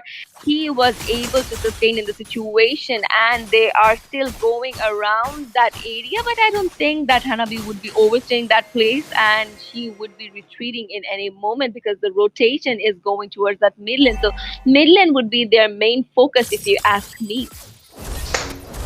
Yeah, mid lane should be the main focus. They have to take it down to expose the enemy jungle. But meanwhile, look at that top lane. A brawl going on between the Ruby and the Khalid. The Khalid able to waste out the flicker of the Ruby already. And right now, the Hayabusa is somewhat low. He needs to take a little bit recall right now to get that HP that he needs. Oh my god, look at that damage coming in though. The Alucard still onto that Sicilian. Sicilian somehow able to sustain, but no, he'll be going down in the end. Alucard doesn't have his ultimate yet. He might not be looking to engage. He's trying to recall. The Hayabusa has spotted him out, but no, Hayabusa, he doesn't spot out the Alucard. Alucard able to recall successfully. The Hayabusa trying to take the turtle right now. And in that engage did go into the favor of Team Zero, because they were able to get that Sicilian out. Exactly, and if you let that Sicilian farm, that might be a problematic hero for you in the late game. But we can already see that Hayabusa was able to take down the turtle. But a fight is going around that blue buff area of Zero, and they are facing a corner situation where Sicilian was the one to get that Ruby over there. Double kill secured by that Sicilian. Already the damage is building up, and this mage is going completely insane. Look at the damage coming out from that Sicilian. He was able to take two kills over there. Also, he was able to secure those medium pressure, and also with that being said, they were able to take down the tier 3 of that mid lane, so that gives them a very huge map control if you ask me. But if we look at the current situation, the Alucard is holding on to a position where he might initiate a gang, but he was able to retrieve from the situation. If I think about this, Hayabusa went in to take the skill of that Alucard, and he was being punished for that. He was being outnumbered in that situation, Fredo. Yeah, the Saber able to lock down his ultimate onto that Alucard, sorry, the Hayabusa there, and right now it seems that Hanabi wants to take and engage there. The Ooh. Pheasants connecting on to two members, and right now she'll be able to take a double kill as well. Oh my god, the damage coming in from the Hanabi on point, taking down two members as well as that turret there. And look at that, Alucard and Ruby trying to gank on that Khalid. The Khalid will he be able to survive? Yes, he uses that flicker as well as his ultimate to make that escape. And oh my god, what a engage from that. I mean, what a save from that Khalid. But right now, will he be able to clear the lane? He is going up against two members himself. He has that mobility on him. Yeah, he will be able to get out of the situation. And a successful defense coming in from that Khalid. Losing out the tower, but not his life though. So yeah, I think it's a pretty good even trade right now. If you ask me, yes, because he did not give out his skill. So yeah, that gives him an upper hand in the situation. But if we look at the total if we look at the overall situation at this point, the total has spawned, and we can see the crownless players are actually moving together, rotating together, and that's an amazing synergy. If you ask me, I believe they should be going in for the turtle already, not chasing down Mia. And yes, Hayabusa is there to secure the turtle. And whereas Oh, see that they are going in for the purple buff invasion as well. The players are dealing a lot of damage from the side of Zero. And Hayabusa was the one to secure the turtle, and also killing spree secured by that Sicilian. Khalid was able to take down that Saber, and also with the help of that Ubi Shadow, he was able to retrieve from the situation. That is, the Hayabusa was able to retrieve from the situation. But look at that Hanabi. The damage coming out from her, it is helping to clear out the minions. It is helping to clear out the turrets. So, yeah, things are looking quite aggressively good for the side of Crownless, if you ask me. oh yeah. Crownless is doing pretty good right now. They're almost on a 7k goal lead, and right now that Ruby, he might be stranded alone there. A pause coming in right now. It might be a network issue for someone there. So yeah, it will be resolved very soon. So don't go anywhere. Just stay tuned on the stream. We'll be right back.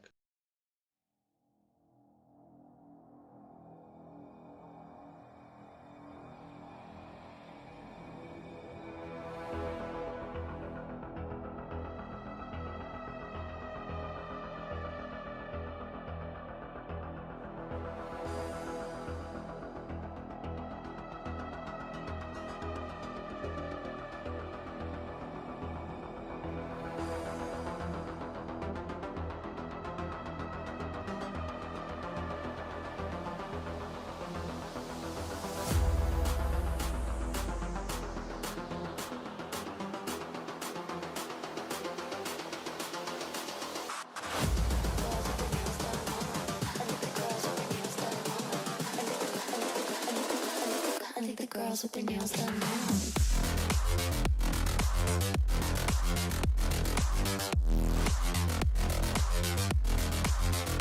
Girls with their nails done. I think the girls with their nails done.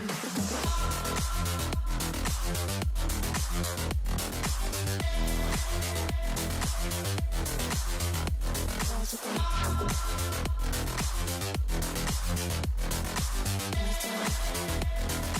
I think the girls with their nails done.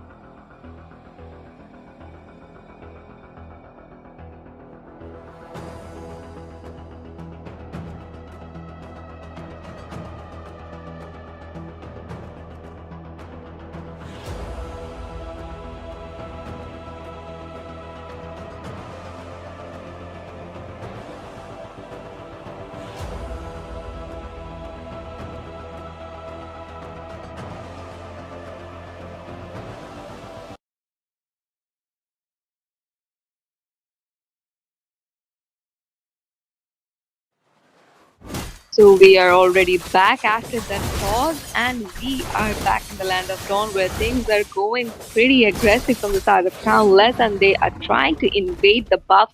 They are trying to take down the turrets, and they are basically focusing on the objects. Whereas we can see that Alucard is lurking around that river side of the turtle. I don't know what he's doing there, but he is trying to get a vision probably. If I'm not wrong, but Khalid is there as well, so he had to retrieve from the situation.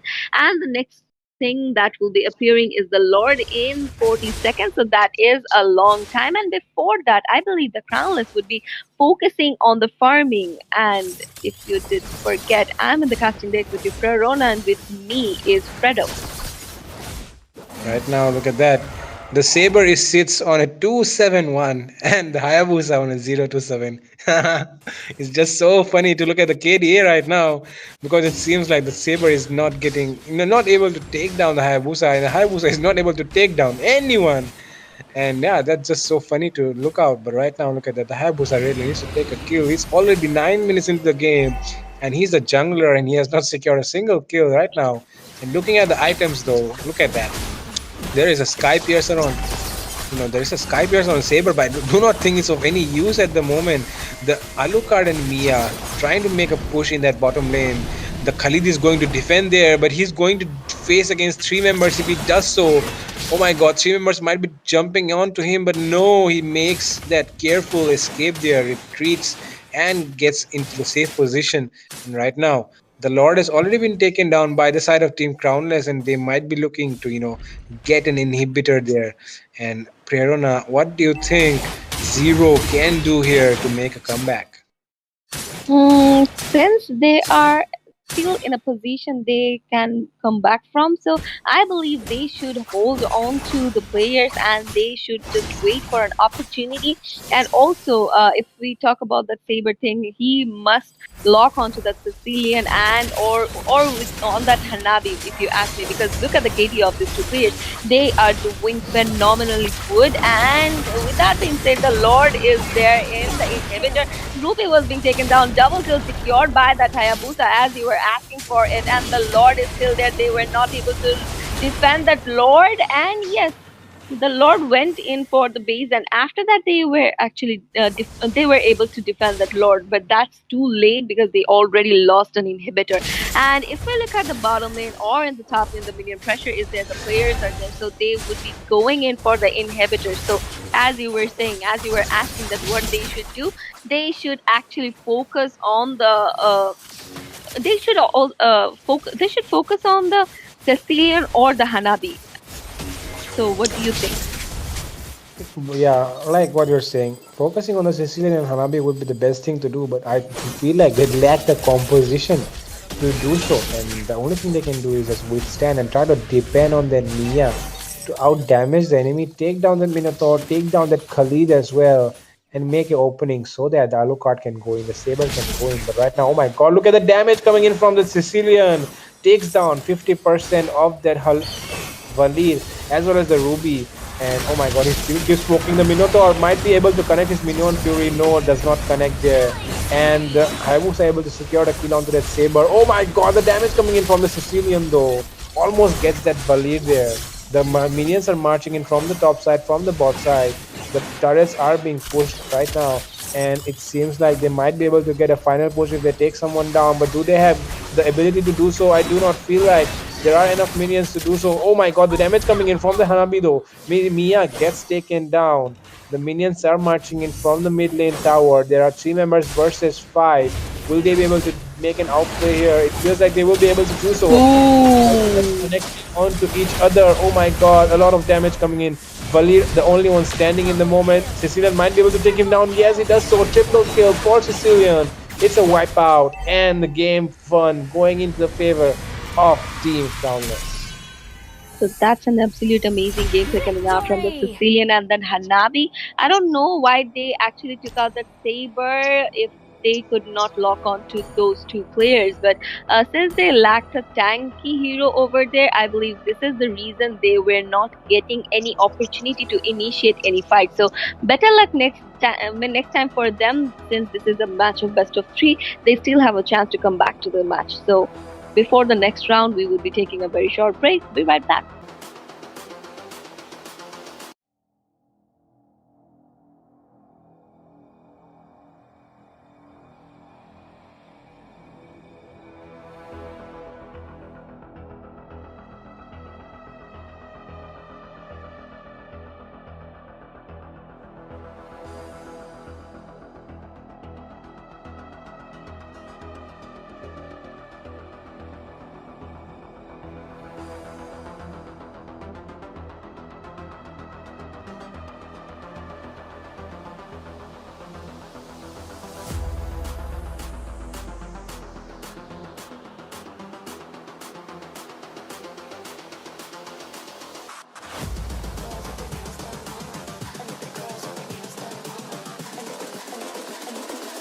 I think the girls with their nails done now.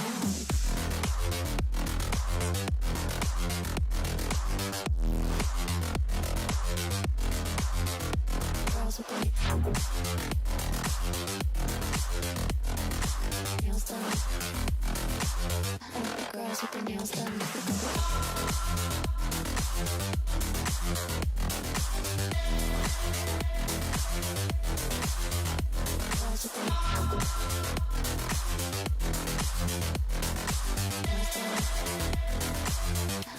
Girls with their nails done.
I think the girls with their nails done now.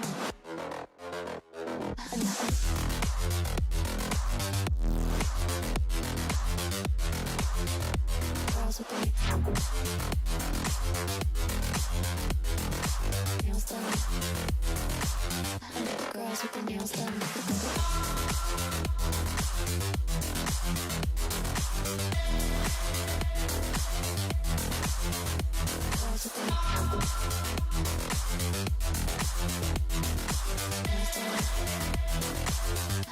Girls with their nails done.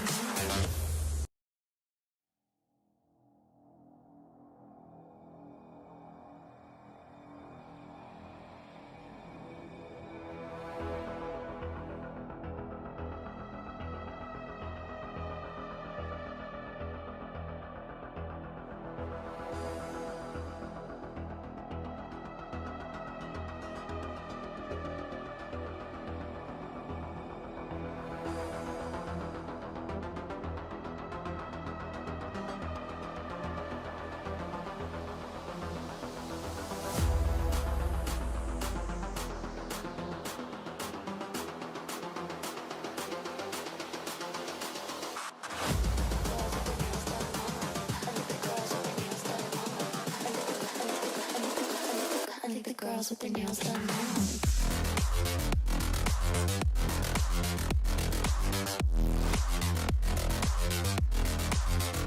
Girls with their nails done. I think the girls with their nails done.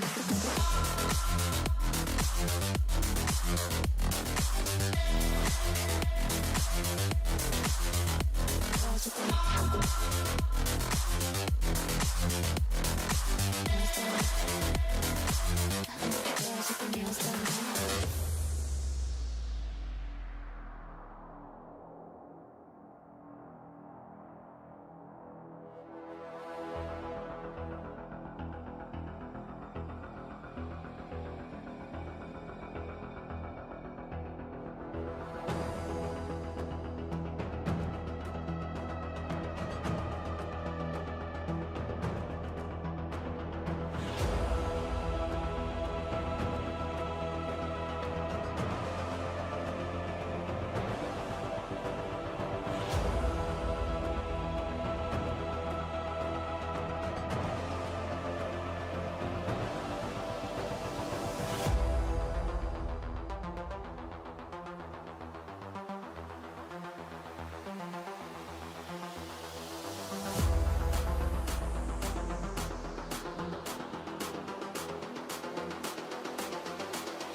girls with their nails done now.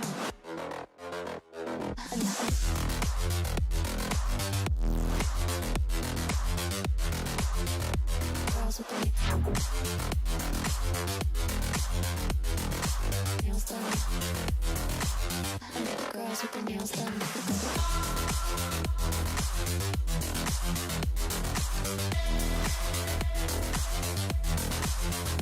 Girls with their nails done.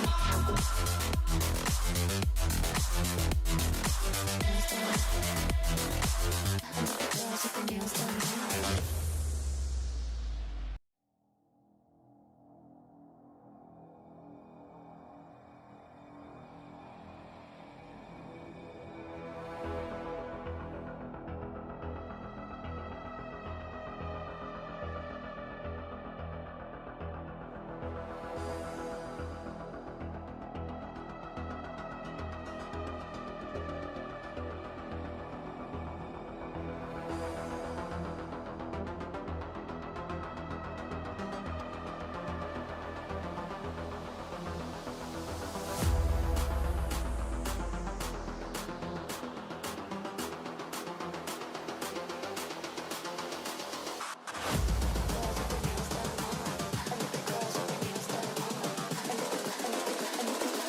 I think the girls with their nails done now.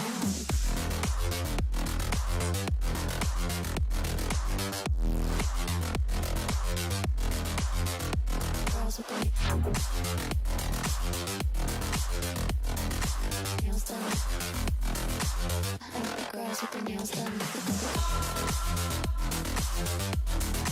Girls with their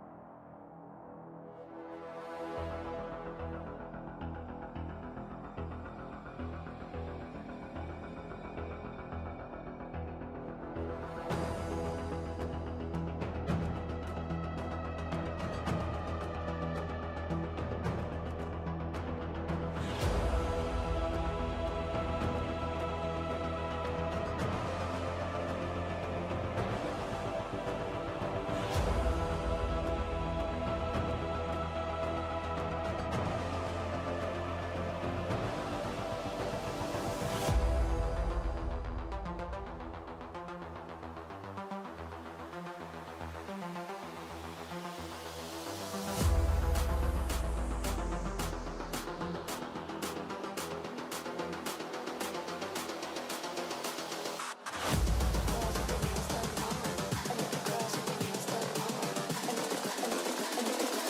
I think the girls with their nails done now.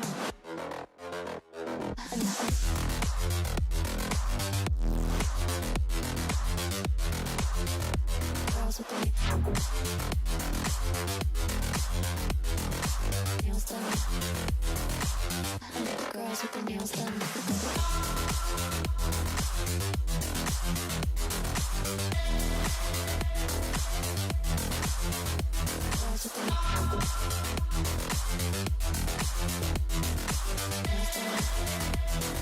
I think the girls with their nails done now. Right now, we see the bans are already happened, and we are already onto the pick phase right now. This is the second pick phase going on, and the drafts are almost complete. Team Zero does seem a bit stronger, in this draft right now because they have the Tobias on their side. They have the Zask as well, Moskov as well to deal a lot of damage in that late game.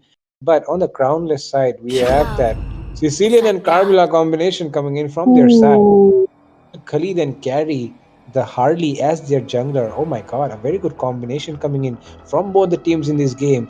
But in the last game, it seemed like Team Crownless came out on top with the crown, and in this game, they will be doing hoping to do so the same way. But right now, Prerna, I'll ask you, which draft are you liking more in this game? I'm liking the crownless one because there is a Sicilian and a Carmela combination going on there, and also there is a Harley, so he would be able to jungle very fast, I believe. And the damage that this lineup already has, that is looking very immense, if you ask me. And in from the very beginning to the late game, they have that potential to carry the game, because there is Cully, there is Harley who would be able to sustain from the very beginning to the last, and there would be Carmilla and Cecilia. So yeah, things are looking pretty on their side. I would give them the upper hand. But if I look at the side of Zero as well, they have few amazing heroes. So I believe that they still have a chance of coming back to this match, because if they don't, they are gonna lose the whole match. So this round is a do or die for them, and I don't think they would be giving up that easily. And since there is a Zask, also a Moscow, and a Sun in their team, so Oh my I god. believe they would be going in for aggressive gameplay. But already we are in the land of dawn, where we can see the Sicilian is dealing a lot of damage onto that Zask already. It's not even late game; it's just the beginning, and the Sicilian has been doing a lot of stuff. Damn. Yeah, and the Diggy there, I mean, Diggy is just making, the carry get annoyed with his second skill right now. And look at that, the Zask, sorry, the Phobius and the Khalid going up against each other, taking some hits and testing out who comes out on top. It does seem like the Khalid is doing a lot more damage in the early game as for the moment. But in the late game, it feels like the Phobius will be able to out-sustain him very easily. The Harley is still waiting there, though. Will he get engaged? Yeah, he will be doing so. The Phobius is tanky enough, though. He has used up his vengeance. Will he be able to survive? No. First blood taken down by Kenzie onto that Khalid, and that means for the first turtle, he will be getting that level 4, but the Phobius would not be able to do so. Yeah, and that being said, we can see in the EXP lane they are grabbing onto some gold from the turret. So this would give them an upper hand in the gold lead as well. So they would be leading for a few moments, if you ask me. And we are already seeing that the Carmilla is trying to provide vision for the teammates of Crownless, and we can already see the turtle is there, and they are commenting on the turtle already. They are trying to zone out the turtle, and we can already see that Khalid is doing amazing job in diverting the players of Zero, and the turtle was being secured by that earlier. Fight has been going on. Sicilian has his damage already. Sun was being taken down by the Sicilian. The fight is still going on, so let's see how it ends. And Phobius has been taken down by that Hurley. And the fight is still going on. We can see that Hurley is chasing onto that Diggy, but that will not be for long, and Hurley would be retreating. So that's an amazing game for coming out from this Hurley. Yeah, very nice gameplay coming up from the side of Team Crownless. Look at that, Sicilian is pretty low. Will he be able to make the escape? The Diggy does the last damage on him, but not enough to take him down. Oh my god, barely escaping on a 10% HP. That's Sicilian there. And in the meanwhile, look at that. In the goal lane, it seems like the Moskov has been able to dominate the carry a little bit extra. But right now, look at that. The Carmilla is there in that bush. He might be able to, shock that, sorry, surprise that Moskov there, but no, the Moskov is careful and he will not be looking to take any extra engages there.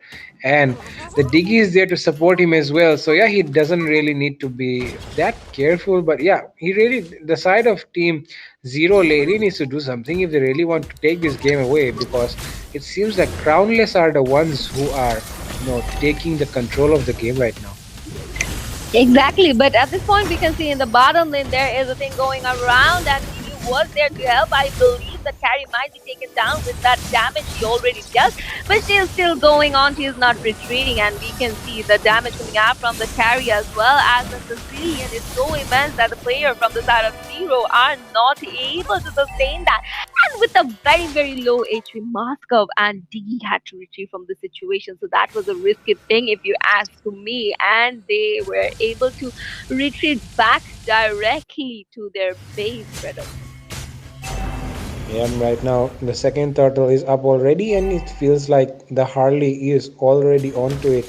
Right now, the sun is also there as well, so yeah, he might be attempting to make a turtle steal, but will he be able to do so? A four-member gang coming in the turtle area right now. The digging against the turtle, oh my god, a very unexpected one. The Zask is there with his Dominator's Descent, dealing a lot of damage. The Khalid has used his Raging Sandstorm as well, but I guess the Sun will be able to make a narrow escape there.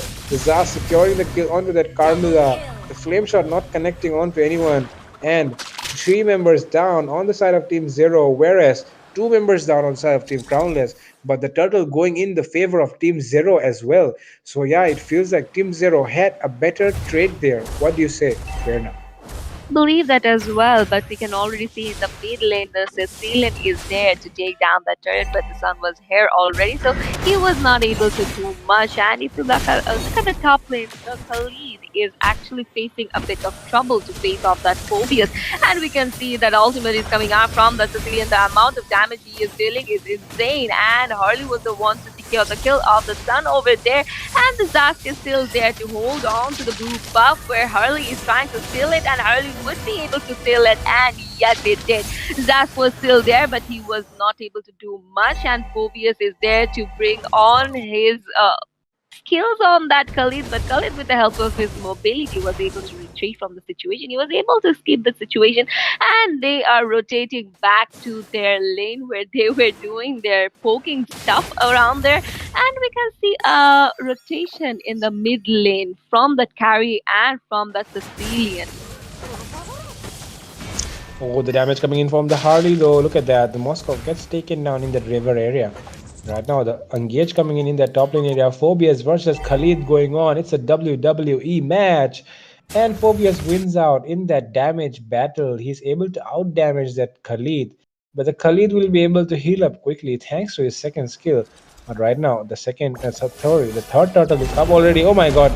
The Harley just misses out on that skill though because of the auto aim. And right now, look at that. The Moscow will he be able to escape? No. Diggy goes down as well. Harley is onto the turtle, and two members going down on the side of Team Zero. It feels like Crownless are yet, all on the way to win another match again.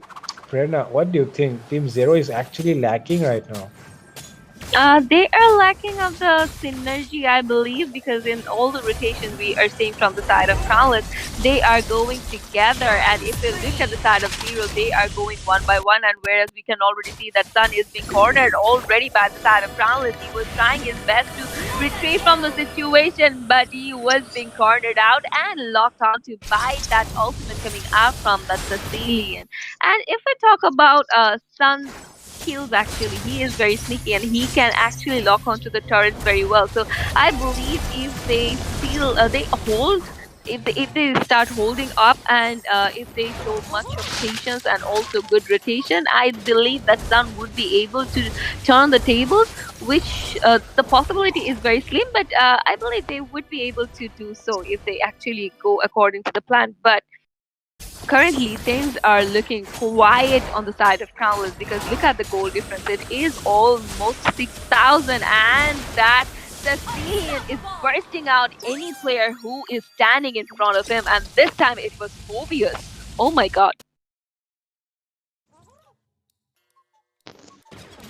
Yeah, and with that, it feels like they're already onto the enemy jungle area right now. The Harley going in aggressively on that Diggy, but the Sicilian will be the one securing the kill. And right now, the Sun might be in a very bad position. But oh, the stun coming in from that Moskov spear might be able to take down that Sicilian there. The Curse of Blood is connected. Moskov will be going down, and that means the Lord is up in a few seconds, and the enemy does not have their marksman. And the mage is also not available on the other side.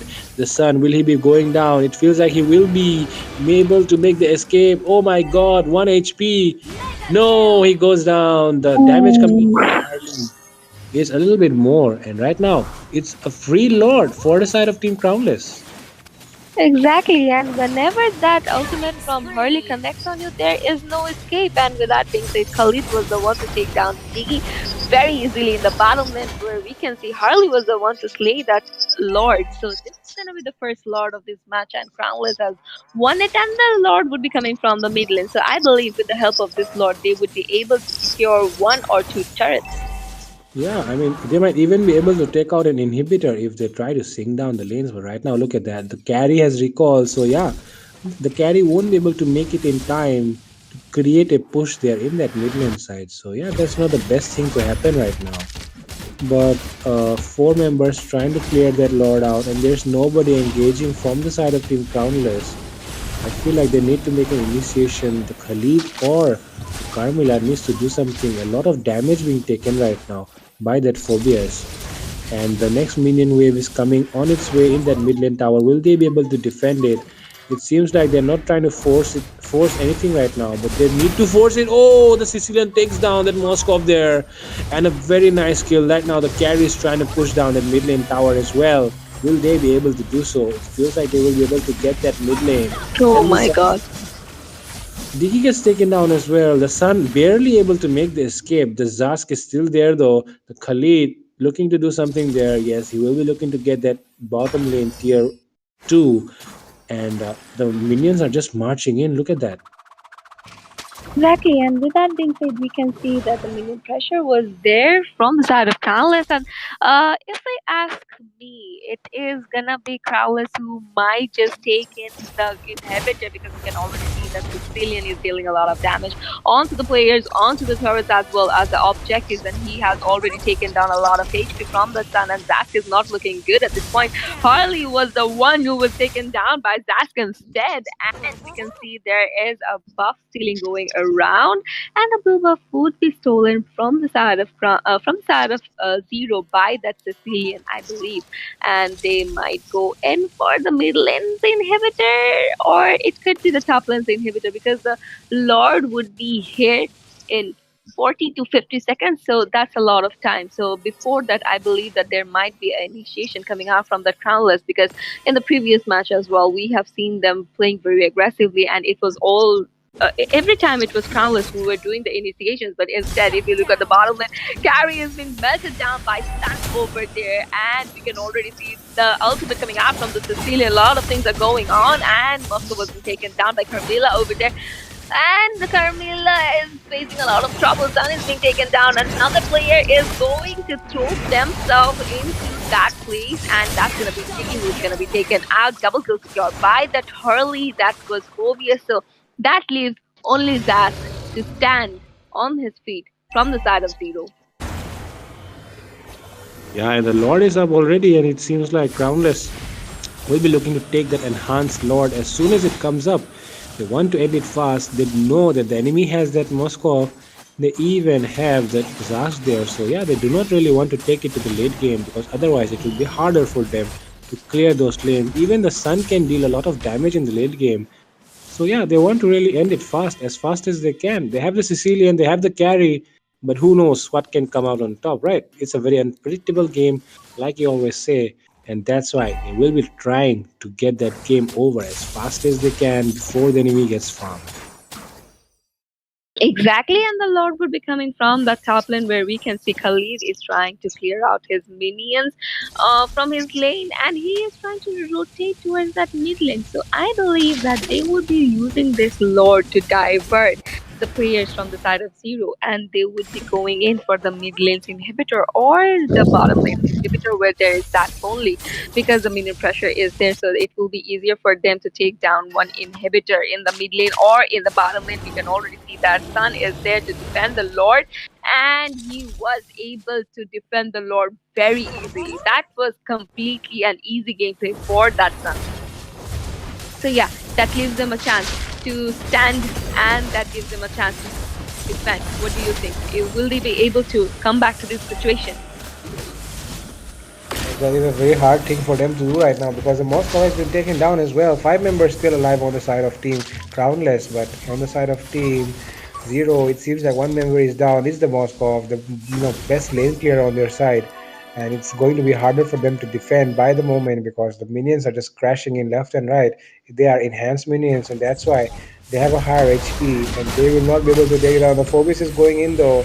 Will be going in for more. It doesn't seem like because the damage coming in is a lot more. Oh my god, Sun able to take down the Carmilla, and Oh, the carry gets taken down, and the double kill coming in already for that Phobias. Oh, the my outplay God. might be happening right now. The Moscow, will he be able to make the outplay? Will he be able to make the outplay? Oh no, he will be able to get 2 kills though. Oh my god, a wipe out, almost a complete wipe out, except that Khalid there. Crownless are throwing the game away. What is it? Oh, so yeah, this is This is the chance I was talking about. Zero might come back to the situation, and they actually did a very good job defending the Lord as well as defending the base. You can already see Moscow is facing off the Khalid. Khalid has a lot of regeneration, and Khalid was the one to get the kill of Moscow over there. There was no one to follow him up, so that was not a wise decision coming out from that Moscow to face off that Khalid all by himself. So even if the things were looking very good for Zero, I believe that the Moscow just threw himself into a trouble, and his teammates are gonna pay for it because it's already in the late period of the game where there is Sicilian. The Lord would be coming as well. So the marksman, the loss of marksman in this time is not good, and DD is being taken down as well. So if you ask me, I believe that since there is no initiator from the side of Zero, they are facing a lot of trouble. What do you think? Yeah, you're right about that. They don't really have an initiator, and that is why they're facing problems. But look at that. The carrier will take down the Lord. The Sun, very wrong position right now. He uses his shadow to escape though. Right now, look at that. The Carmilla's Curse of Blood has connected onto him, and he will be immobilized. He'll be taken down. And the Moscow is still there though. I think in the next, in this next Lord which they're about to take down, I feel like they have to target out the Zask as well as the Moscow so that they do not have enough lane clear and you can push that turret easily. I believe that as well. They are rotating towards the bottom lane where Moscow was staying, but Moscow was able to retrieve from the situation. That was a wise movement coming out from him. He used his ultimate, but that did not connect on anyone. Harley is being taken down by that Moscow. What was that Harley doing among four of the players? I don't know. He just threw himself into that base, and the Lord is coming. I believe that they would be able to defend this Lord because the marksman is there since there is no Harley as well, so they would have this advantage. If you ask me, and we can already see that Phobius is trying his level best to sustain in the situation where Cecilian, with his huge amount of damage, was able to take down that Phobius, but the Lord is being defended. So that trade was kind of wise, if you ask me, because um the the damage dealer is still alive, even though who was actually facing off most of the damage is down. But I believe that Zero still has a chance to take down two or three players at a moment, and then they would be able to push the turrets, and that might just turn the tables. But if you look at the overall situation, Zero was able to take down one turret only, so that gives them a very that actually makes them on the cornered side, if you ask me. Yeah, and look at that. The amount of damage coming in from the Sicilian is just insane. The Sun gets taken down. It's a 4v5 right now at the moment. And if they get that Moscow down as well, it might be an easy win. But for now, the minions are coming in slowly. It seems like the minions might be synced a little bit more this time. And the initiation has to come in from that Khalid, from that Carmilla to be able to do something. And oh my god, look at the damage coming in from the Sicilian. Almost takes down the Diggy. Oh my god. Oh my god, Moscow was being taken down by Harley over there. They are going very aggressive, and we can see how much damage the Sicilian is putting on. And we have that minion pressure. So yeah, this is gonna be the end for them, I believe, because the carry is there. Carry would be melting down any hero that would be in front of him, and Niku was being taken down as well. So they locked onto the base already. So let's see what happens. And with the help of that Sicilian, they had the kill of Khalid at the end, and they were able to lock onto the base. So that's an amazing gameplay from them. Congratulations. Yeah, and this will be the good night coming in, I guess, for the Maldives Championship Contender Series Season 3 Day 1. And this is Fredo and Prerona signing off for tonight.